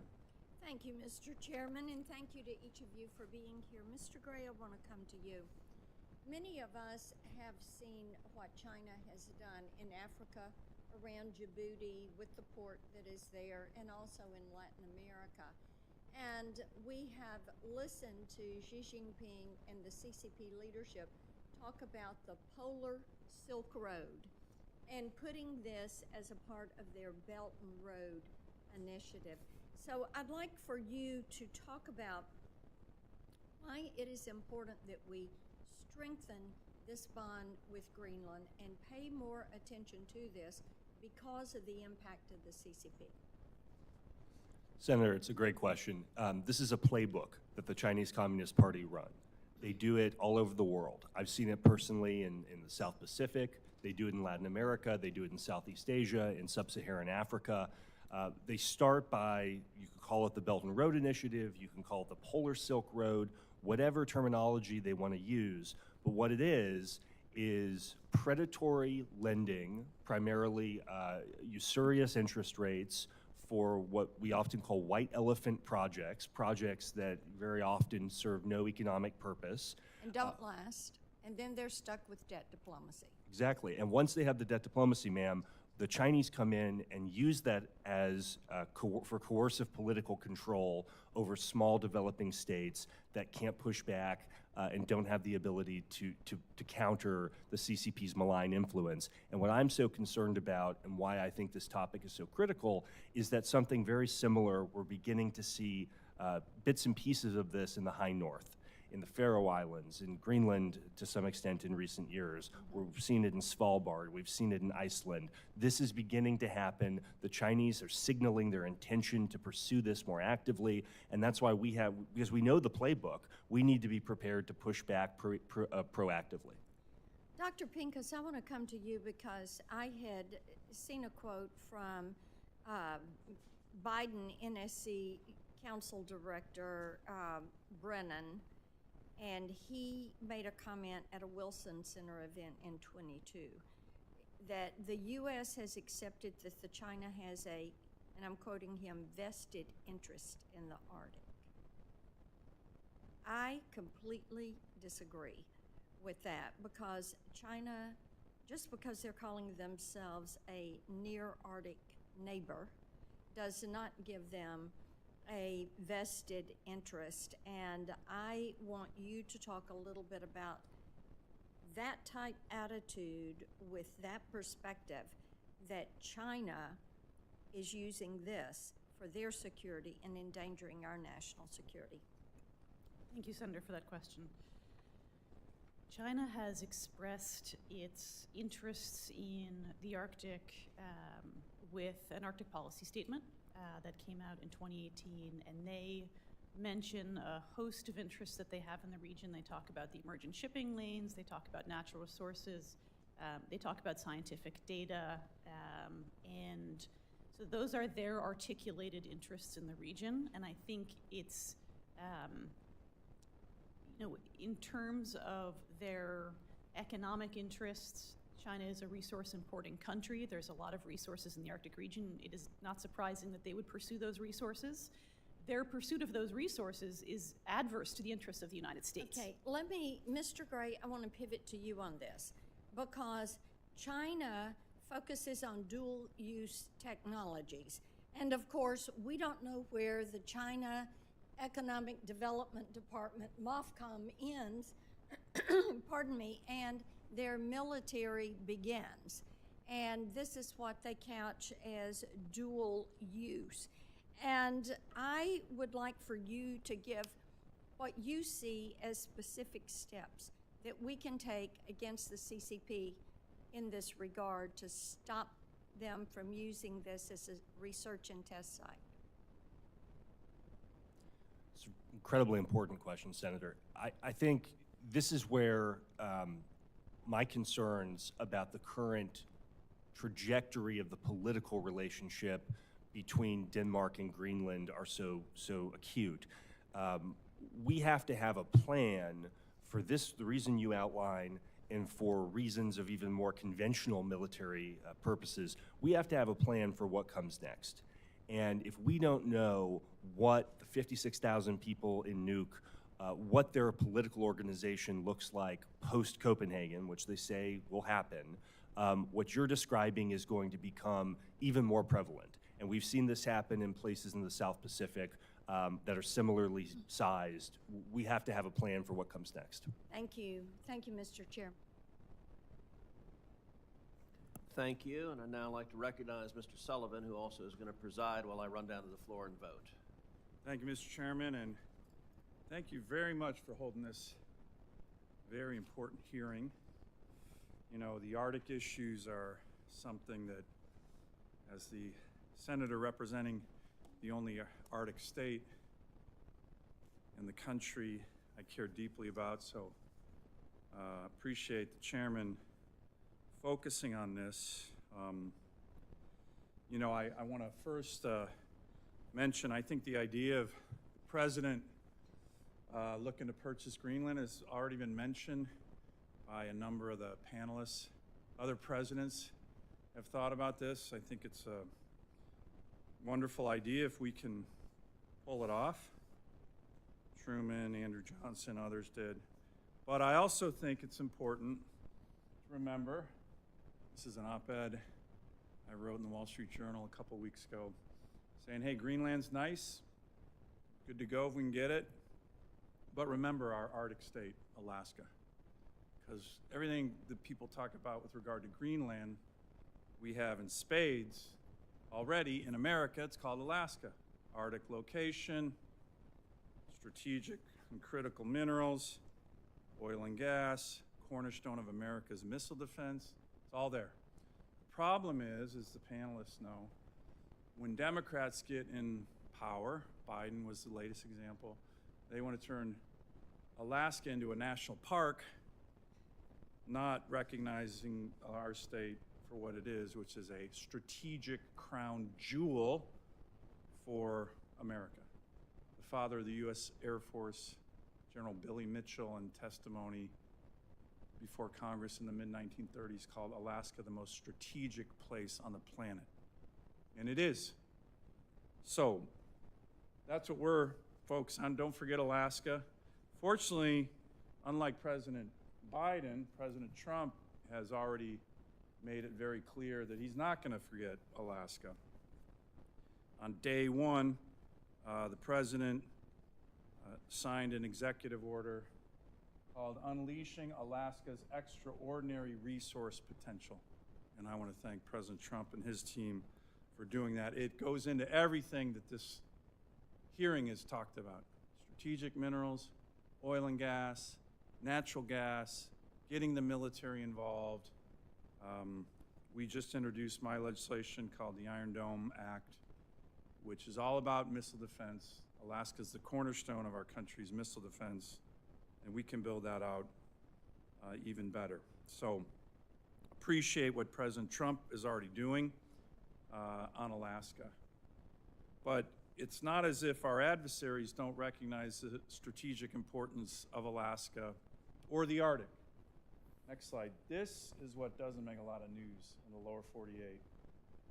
In the last 3 years, we have had an enormous amount of Russian incursions into our airspace, America's airspace, Alaska's, it is, naval incursions into our EEZ, and just in the past year, these are some depictions of this. This is another slide we have. This gives you all the Russian, Chinese joint strategic bomber incursions into our ADIZ, and very disturbingly, joint naval task force into our EEZ. So our adversaries clearly understand the Arctic. Can you put that other one slide up there? Just the one you had before, Scott. Yeah, perfect. So that's a wind-up to a question I want to ask the panelists. Mr. Gray, why don't we start with you? Given this, right, how important is America's Arctic? I've been talking to Secretary Hegseth, President, others, and Alaska, not just for missile defense, but to push back on what is clearly happening. We had a meeting on what we're going to be doing on the border. A lot of discussion with the President's team on the northern border. This is the northern border, and our adversaries are all over it. And in my view, what we need is a lot more infrastructure, a lot more military, a lot more missile defense, a lot more unleashing Alaska's critical minerals, oil and gas, and we couldn't have a better partner right now with President Trump. And the contrast between him and President Biden, who wanted to make my state a national park, he issued 70 executive orders, 70, singularly focused on Alaska to shut us down. President Trump's wiped that out. But what's your sense on how we need to respond to this in America's Arctic, which is Alaska, and the potential that Greenland could add to this? Because that's the other part of the Arctic, not the Alaska part of the Arctic. Senator, it's incredibly important. I think we have to look at our hemisphere holistically, from the Aleutians to Greenland, from pole to pole, and have and President Trump began this process in his first term, this holistic Arctic strategy that I was pleased to be involved in. We have to, from a military standpoint, we've talked about icebreakers, but we have to. By the way, just real quick on icebreakers, Russia has 54, some of which are nuclear, many of which are weaponized. We have 2, and 1 is broken. You think that's peace through strength when it comes to icebreakers? It isn't. Continue. Sorry to interrupt you. It's obviously the icebreakers are key, particularly when we think about what the adversaries are doing, nuclear-powered icebreakers, growing their fleet. When we think about the limited limited C-130 capacity that we have now for Arctic takeoff and landings, when we think about just the general attrition of Arctic warfighting capabilities since the end of the Cold War and the lack of investment in them, I know DoD will likely have its own Arctic strategy. We have to have Arctic warfighting capacity and deterrence as a much higher level priority. And I think your chart and what your state's dealing with is a perfect example of why. Great. I'm going to turn to Senator Schmidt here. I know cares about these issues as well, and then I'll have some follow-up questions if there are no other senators coming back. So, Senator Schmidt. Thank you, Senator. For 80 years, nearly 80 years, the United States has provided the security blanket that has kept NATO allies safe. Yet when President Trump raised valid concerns about Greenland's security, NATO talked about protecting Greenland not against Russia, not against China, but against the United States. That is totally absurd. The reality is that President Trump's messaging is about defending not just America, but also our NATO allies against Russian and Chinese aggression. The reality is the real threat in the Arctic is Russia and China, and it is growing. Russia has reactivated Soviet-era bases, expanded its nuclear icebreaker fleet, and sent submarines into Greenlandic waters, one of which was only detected by chance. China, despite being 900 miles away, calls itself a near-Arctic state and is using its polar Silk Road to expand its influence over Greenland's infrastructure. Despite these mounting threats, Denmark has failed to provide adequate security for Greenland. The island's 27,000 miles of coastline remain largely unmonitored, and foreign vessels repeatedly enter its waters unchecked. The U.S. cannot afford to sit back while others neglect these responsibilities. The Arctic is a key frontier in global competition, and Greenland is central to U.S. security. Whether we acquire Greenland, increase military presence, economic investment, or formalize security arrangements, we must ensure Greenland's... Senator, I think of it as just the Arctic polar adjunct of Belt and Road. I think it's just, we know the playbook, as I said to Senator Blackburn, this is what the Chinese do to gain economic and then coercive political influence. It's the same playbook with a different name. And as we've seen in other places around the world, when they build a grid, they can turn it on or they can turn it off. They build an airport and you're critical of the CCP, all of a sudden you don't have flights anymore. I mean, this is incredibly dangerous in a place like Greenland, which, by the way, is also part of the discussion about Panama and the Panama Canal, right? Having China control both ports on either end of that canal is incredibly dangerous for us from a military perspective and an economic perspective. Mr. Marchese, did I pronounce that right? Close enough, Marquez. Close enough, sorry. I apologize. I did want to ask you about, you may have mentioned this before, the potential economic value of that mineral wealth. And in this broader discussion we have about supply chains and having them, not being reliant on China, how valuable is that to the United States and the freedom-loving world? Well, Senator, it's extremely valuable, but as I mentioned, sir, it will take, in my opinion, significant capital from the United States in order to get private industry. The United States should not be in the business of operating critical mineral resources. So it should, in my opinion, be the private sector, but it will take, in my opinion, significant incentives for the private sector. Not necessarily, well, the significance of the upfront money would be to de-risk or somewhat help de-risk these projects. It's all about risk and reward. That's why, if you look at the map today, there are very few projects that are in existence. It's just the uncertainty of what's really there. So, in the half a minute I have left, what specifically? I mean, you started to sort of outline that. What is it if we wanted to endeavor and we had a sort of working with them? What steps would we take to move forward on that? Well, Senator, the first thing we have to do is actually, like anything, identify what's there. We have, at this point, just literally scratched the surface of what's there. The sampling that's been done just indicates this is there. What we don't know is how much of it is there, the grade of what is there, how difficult it is to, when I say difficult, the level of difficulty it is to process these materials. So there's a lot of unanswered questions which the average private company just is not in a position to undertake. And the very largest mining companies, they're risk averse. These are not individuals that are accustomed to what I would call high risk investment. So it takes a different mindset when you're going into a country like Greenland than, for example, staying in the United States. Well, one of the things I think has been the hallmark of President Trump's foreign policy, and certainly what I believe in, is identifying what are our core national interests.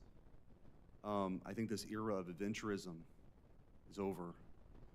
What are the core interests of the United States of America? And I think Greenland sits sort of front and center with that. So I appreciate the conversation and the hearing today. Thank you. Senator Hickenlooper. Thank you, Mr. Chair. Thank you all for being here. Dr. Pincus, several Colorado institutions are actively conducting research to advance the Department of Defense's 24 Arctic Strategy.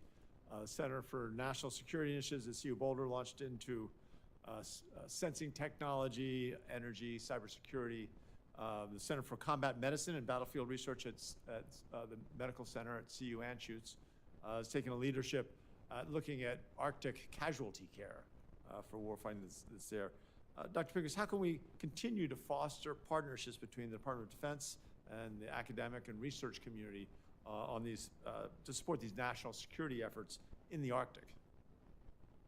Thank you, Senator, for that question, and I appreciate you flagging the strong connections and support between the Department of Defense and our research and academic institutions, which has played out particularly in the polar regions. Both the Arctic and Antarctica have long been places where there's been close cooperation between U.S. science institutes and the U.S. military, and that has redounded to the benefit of the United States. We have world-leading scientific capacities. We have a technology-based economy, and that comes out of decades of support for basic science and research, and also, all of the tech spin-offs that come out of that. And so I think, you've listed a couple of examples of research efforts that are likely to provide economic benefits as well as military advantages. I think that's always been very important. Militaries must constantly innovate to dominate, and the polar regions are places where that's especially true given their unique challenges. Great, thank you. I appreciate that, and certainly I remember 30-some years ago, some of the scientific research into the Arctic was derided as being useless, and the scope of history requires us to keep looking and being curious. I had a friend who was a geologist who cross-country skied across Greenland in 1985. It's pretty flat, at least until you get to the coast. Dr. Mukasey, obviously we talked about the critical and rare earth minerals that are at Greenland. However, as you've mentioned, they're mostly locked in the ice. The cold weather and winter mining, you really can't do it too much in the winter there, it's so cold. The U.S., one of our great advantages against China and Russia has always been our allies, our network of alliances and partners, many of whom have extensive mining experience. Canada, excuse me, Canada obviously has a lot of experience in coal mining, Japan, seafloor mining. How might the new critical mining, critical mineral mining ventures in Greenland benefit from that shared expertise? Good question, Senator. Unfortunately, most of the downstream, which is the processing capabilities in the world, are located in Southeast Asia, and specifically China. China prohibits their researchers and professionals from doing this in other countries. So even if Greenland, in an alternative universe, if the United States said, hey, we want your help, they wouldn't give it to us just because it's prohibited. There is expertise in Africa, there's expertise in South America, but again, it depends on the type of mining you're referring to. So for example, there is significant expertise around the world in base metals. So copper, aluminum, things like that, no problem finding expertise anywhere. Right. When you start getting into the critical mineral area, as I said, most in Southeast Asia, but specifically some in Europe. So they, in my opinion, would have the expertise available, but in Oh, I get limited. it. I understand what you're saying. It's, Yeah, it's complex. It's it- not it's- easily accessible. Yes. Got it. Dr. Mercer, as you know, Arctic research in remote, austere environments through the National Science Foundation, through NOAA, requires, again, close collaboration with our partners, our allies. The funding freeze issued by the Office of Management and Budget could really disrupt some of these research efforts. In the Bipartisan CHIPS and Science Act, the Congress directed the NSF to create an Office of Research, Security, and Policy, responsible for identifying and addressing security risks that impact research integrity of the U.S. projects. In your view, does the increasing presence of China and Russia in the Arctic region show or create any new research security risks that Congress should be especially vigilant about? Thank you for your question. The Office of Polar Programs in NSF works in close partnership with our Office of the Chief of Research Security Strategy and Policy. NSF is also a member of the National Counterintelligence Task Force to work with the intelligence community and law enforcement partners on research security issues. It's something we take very seriously. But as far as the rest of your question, I'd be happy to take that back to NSF and potentially arrange a conversation in a different setting. Perfect. Thank you very much. I yield back to the chair. Senator Young. Thank you, Chairman. Thank you, witnesses, for being here. I'd like to begin with critical minerals and trade, building on some of my colleague Mr. Hickenlooper's questions. The headlines have recently been focused on acquisition of Greenland under different scenarios, but what I actually find more plausible and therefore more interesting is some sort of trade relationship that might be deepened. Greenland holds vast reserves, as we know, of critical minerals and sits outside of China's supply chain dominance. And I think a trade partnership with Greenland could strengthen our mineral security in the fairly near term. Let me know if I'm wrong on that predicate. But I also think that without investment in processing, we risk repeating some past mistakes that we've made in terms of these trade relations. A smarter approach might be to go beyond extraction and ensure that trade agreements support investment in refining, processing, and manufacturing to work together with our counterparties and build a resilient supply chain rather than shifting dependencies. We know that trade deals alone won't solve our problems, but they will certainly make great strides towards reducing our dependencies. Without addressing permitting delays and infrastructure gaps at home, even the best agreements could take years to deliver real results. So, Mr. Marchese, Mr. Marchese, close. Marchese. Okay, I'm sorry, sir. If a trade agreement were to be considered with Greenland, what specific policy incentives should be included to ensure that rare earth elements aren't just extracted, but also processed and refined in a way that strengthens U.S. supply chains? Senator, great question. I will disagree with you somewhat, though. I Please. believe I believe we risk making the same mistakes in Greenland as we have in the United States, which is the federal government provides a lot of potential financial assistance for downstream processing. So process to your heart's content will help you. But finding sources, which is, as I mentioned in my testimony, upstream, zero money available. Yes. In my opinion, significantly easier to get funding once you have the upstream part solved. Finding the mine, developing the mine, Right. in my mind, is significantly more important than processing it. You get lots of money. There's lots of people that would give you capital to process something, but you have to have the supply to begin with. And in this country, we don't provide money for exploration and discovery. In our alternate universe, we'd love to have every other country deliver Yes. material so we can process it. So I'm learning, Mr. Marchese.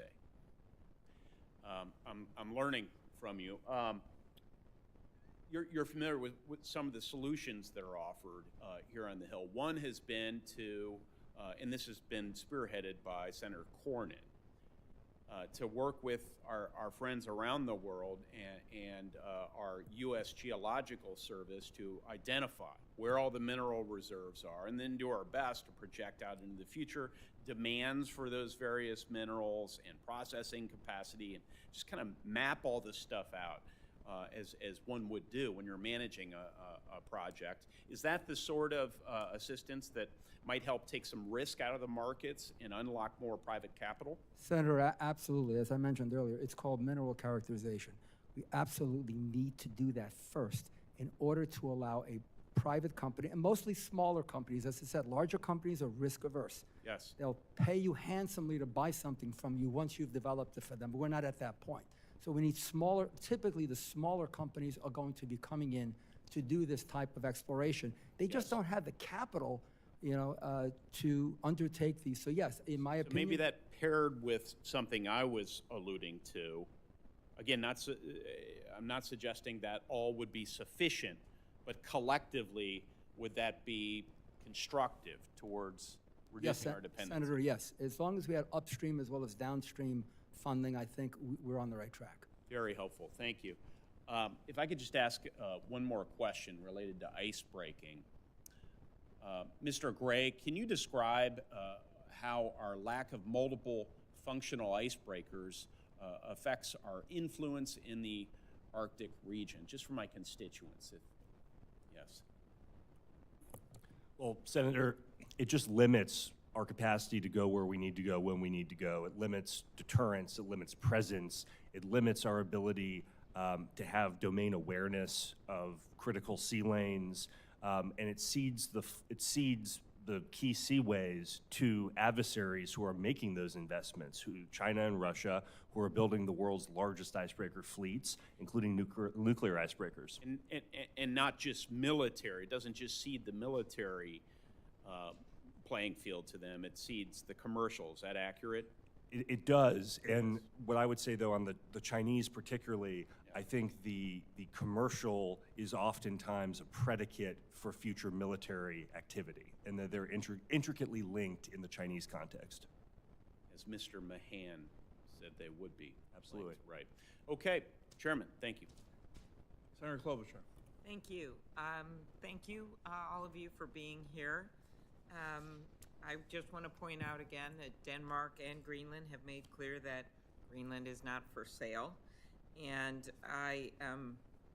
this hearing thus on acquisition of Greenland and the problems it's causing with our allies seems strange to me when we just got the report that the inflation is going up, and I think we should be more focused on those things, but I'm happy to dive in, being from a state that has a lot of snow, and having been to Greenland, I'd love to talk about this.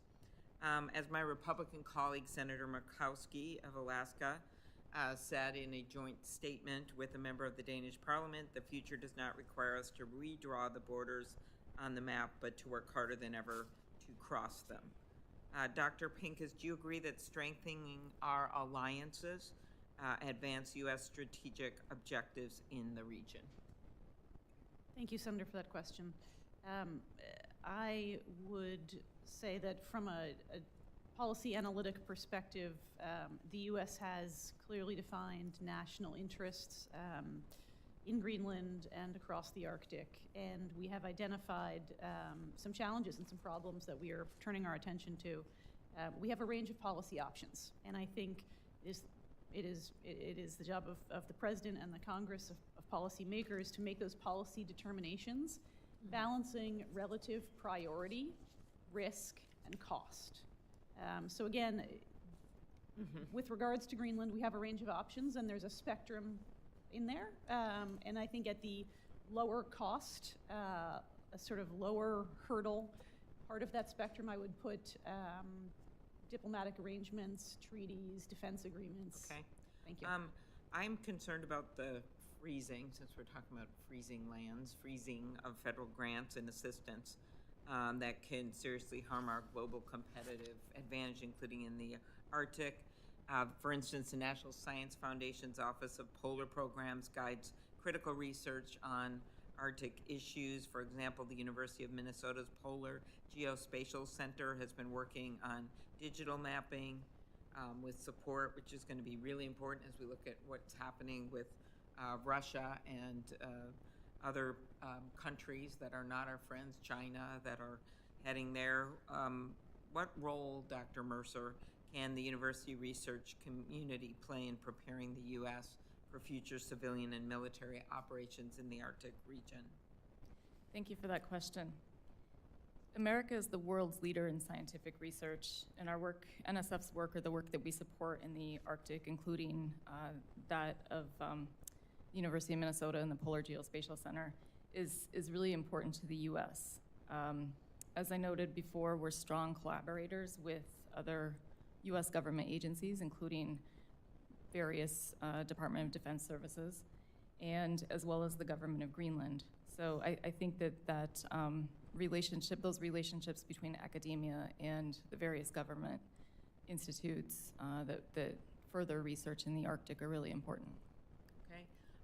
Dr. Pincus, different topic, icebreakers, big deal for the Great Lakes, and as you can imagine. Last November, Canada, Finland, and the U.S. formalized the Icebreaker Collaboration Effort Pact, known as the Ice Pact, very creative, to build more icebreaker ships, essential tools to open trade routes. I've talked to representatives of both countries outside of the U.S., Canada, and Finland about this. How can we maximize our collaboration with Canada and Finland in the Arctic? And I know you share my concerns about slow momentum for building in the U.S. What can more be done to boost the domestic manufacturing? So first question on Finland, Canada. Second one is what we can do here besides getting more icebreakers in conjunction with them, and maybe that's the answer. So, thank you, ma'am. I appreciate that. The Wilson Center has been consulting extensively on the Ice Pact and on icebreaker construction, and there are a number of hurdles here, and they include labor and workforce challenges. There's a shrinking talent pool, and shipyards are competing for skilled labor. We do not have a national shipbuilding strategy or unified shipbuilding plan to help align yards and ships for best fit. Our contracting practices are often adverse for business interests. For example, we often use firm fixed price contracts on first-in-class ships and vessels, and that places all of the risk on a shipyard. Our specifications and requirements are often permit perfection to be the enemy of the good. And so I think there's a lot of things that we could do and lessons that we could learn from our foreign counterparts in terms of leveraging their expertise and speeding up our acquisition. But one point I do want to make is that the Coast Guard cannot just get more hulls. Yes, we need a lot more icebreakers, but they also need people and they need funding to run those hulls. We see the recent acquisition of the Storis that it is going to be years before it comes into operational capacity because of the refits that it's going to need and The Coast Guard is under strain now with demand for its mission set. We're seeing challenges meeting all of those demands. There's strains placed on people and families. This is true for the Navy as well. The world wants the Coast Guard to be in a lot of places and the Navy to be in a lot of places. And so I think we need hulls, but we also need people. And how do you see the last question, the ice pact working with Canada and Finland and helping?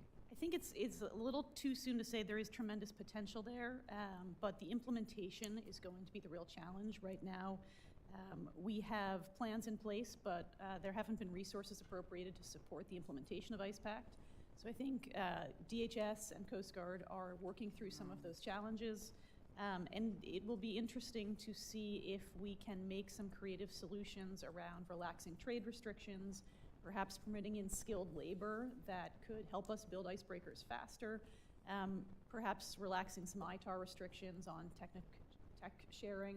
So I think there's a lot of ways for innovation, but we have to pick our targets. And again, apply that sort of range of analysis. What's the top priority? Where are we willing to accept some risk and pay some cost? Thank you. Thank you. Thank you, Senator Klobuchar. I'm going to just wrap up with a few more questions for the panel here. First, going back to this chart, I want to get a sense of why do you think this has been a pretty dramatic increase from Russia and China in unprecedented joint naval and strategic bomber task forces into our airspace, into our water, EEZ. And related to that, Mr. Gray, you talked about presence. Can't have presence without infrastructure. I think it's high time that we start looking at more infrastructure to be able to address this. We're going to have a hearing with the NORTHCOM commander on the Armed Services Committee tomorrow, and I'm going to talk a lot about looking at potential bases. There's an incredible Navy base out here. The ADAC Naval Base was closed during BRAC. That could be a great sub base, Naval Air Station base, surface warship base, huge refueling capacity right there, flanking the Russians, Chinese, very strategic. We're trying to get a strategic port built in Nome, Alaska. But otherwise, we have very little infrastructure from which to launch military, economic, icebreaker capabilities. So maybe just a quick question for all the panelists. Do we need more infrastructure in America's Arctic? And now I'm not talking Greenland. This hearing's about strategic interests in the Arctic. We're an Arctic nation solely because of that great state, Alaska. So what's your sense for all the panelists on infrastructure in the Arctic to combat what is a very, very aggressive move by our adversaries? And by the way, just talking to the NORTHCOM commander, we had one of the busiest times ever in terms of aggressive incursions, joint Chinese-Russian operations. That's unprecedented. He thinks this year it's going to be even more. So we got to be ready for America, protecting America. Right now, what's the sense of the panel on infrastructure in America's Arctic? Senator, I couldn't agree more. We have to have more infrastructure, not just from a defensive presence standpoint to protect our homeland, but also from a power projection standpoint. Yeah. We've allowed our Arctic infrastructure, in addition to a lot of our just our general defense industrial infrastructure, to atrophy. I think this would be a huge way to boost our capacity to deter in the Arctic. Great. Mr. Marchese, do you have a view on that, sir? Senator, I couldn't agree with you more. You're preaching to the converted. We, in my opinion, need significant more infrastructure spending, not only in Alaska, but in the United States. You know, there's nothing wrong with fishing at your feet. I mean, we have everything we need here. It's great that we're going to Greenland, but let's concentrate on what we can control, which is United States investment. Great. Thank you. Dr. Mercer. Thank you for the question, sir. As I said before, America is the world's leader in scientific research, and that's certainly true in the polar regions. We rely on heavily, in order to be the leader in research in the polar regions, on the Coast Guard icebreakers, the LC-130 aircraft, the C-17 aircraft, the space-based Patufic in Greenland. And as I noted in my opening testimony, we're in the process of in the design process to recapitalize and modernize Summit Station at the center of the Greenland ice sheet. Great, thank you. And Dr. Pincus? Thank you, Senator. I agree that we are seeing increased adversary presence in the region because they perceive weakness on their part, and so they're pressing us. Yeah, and by the way, it's not on this chart. I have another one that shows their, I think some of the witnesses said this earlier, they're building up their infrastructure, particularly military, but also energy and critical mineral infrastructure in a huge way in the Arctic, and we're still kind of, I agree, kind of exuding weakness. I would also note that we face multiple challenges in Alaska.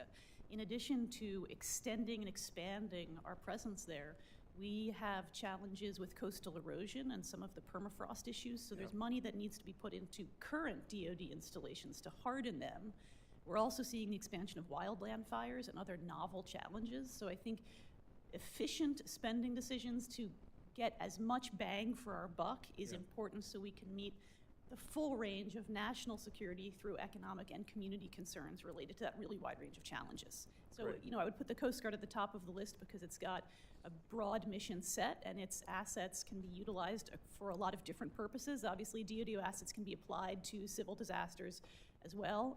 And then new technology that can help us respond effectively and juggle competing demands, whether it's from a massive wildfire, a big coastal storm, like some of the storms we've seen in Western Alaska, or military challenges. We have to do all of those at the same time. So it's a real big problem set, and I appreciate you flagging it. Good. Thank you.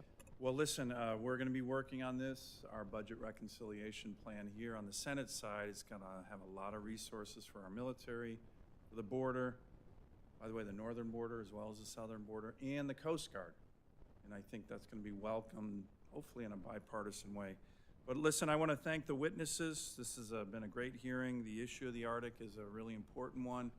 Appreciate the chairman putting this on the agenda really early in his tenure. Senators will have until close of business on Wednesday, February 19th to submit additional questions for the record from our witnesses. We respectfully request the witnesses to try to get those back by Wednesday, March 5th to respond to questions for the record. Again, thank you. Great panel today. A lot of interest, as you can see, in a bipartisan way on Greenland, on the Arctic. We got a lot more work to do. This committee stands adjourned.